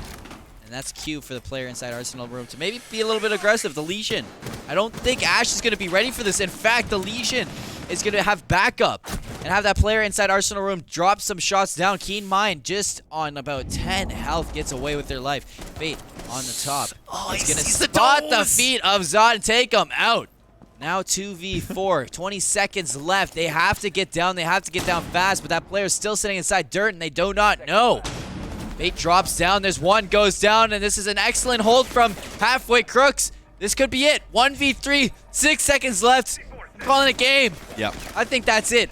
Halfway Crooks are going to be your winners in this match. 7-2. It's going to go to time. He's going to save the op just for next game, but that is going to be the game itself. As you saw, the one player drop it through Kitchen into Arsenal, and 3 members shot at him. They had 3 members looking at that one hatch from 3 different angles. That was so good to watch. Halfway Crooks, they gave us a game and a half. They really did. You know, we kept on talking about the clutch rounds in basement. We didn't have to worry about that time. They gave us a break on that last round, which I'm thankful for. Thank you for taking it easy on that last round. But honestly, I couldn't have asked for 2 better games for this Sunday night in the UPL. And I'm sure you guys are thinking the same thing back there, as we got treats. You know, we got clutches on top of spawn peaks that shouldn't have happened, on top of clutches. And it was just insane. So why don't you give us a little bit of insight on that game 1, as it did go the distance. It was Zenith Gaming against Amnesty Gaming. Yeah, that was a fun game to watch. Once again, the storyline of that game was Zenith was supposed to take it in a sweep. 7-0, 7-1, 7-2. We saw at the half they were, or not at the half, but at some point in the game they were 5-2 leading up on Amnesty. And we were saying that there's the potential for Amnesty to come back, and they definitely did. They took it all the way to overtime. 8-7 is what it ended up being for Zenith, taking the W at the end. Then we cut the break, and then game number 2 came about. And game 2 was so much fun to watch as well. Ancients Gaming. You guys, something's not going right for you guys, because we really saw it. It was last time we saw you guys. You guys didn't have a great time. It was last week. You didn't have a great time against Slaughterhouse, and it looks like there wasn't too much of an improvement going into today against Halfway Crooks. Halfway Crooks came out on fire. I think it was 2 rounds in a row that Exod got a 3K and then a 4K to follow it up. Imagine the comms after doing that. You just got to hype each other up. And on top of the attacking play from Halfway Crooks, their defense was also on point too. They were roaming perfectly and setting up crossfires to help each other out when Ancients Gaming were going to push in. So honestly, couldn't have asked for a better duo to set duo games, game 1 and game 2, both giving us insane rounds down to a T. But that being that, it's been an honor to cast for the Sunday night UPL. Once again, it was myself, Colin Seymour, and alongside Daniel the Saved One Mena. And that's all for tonight. Thank you for coming out and watching. Hope you have a great night.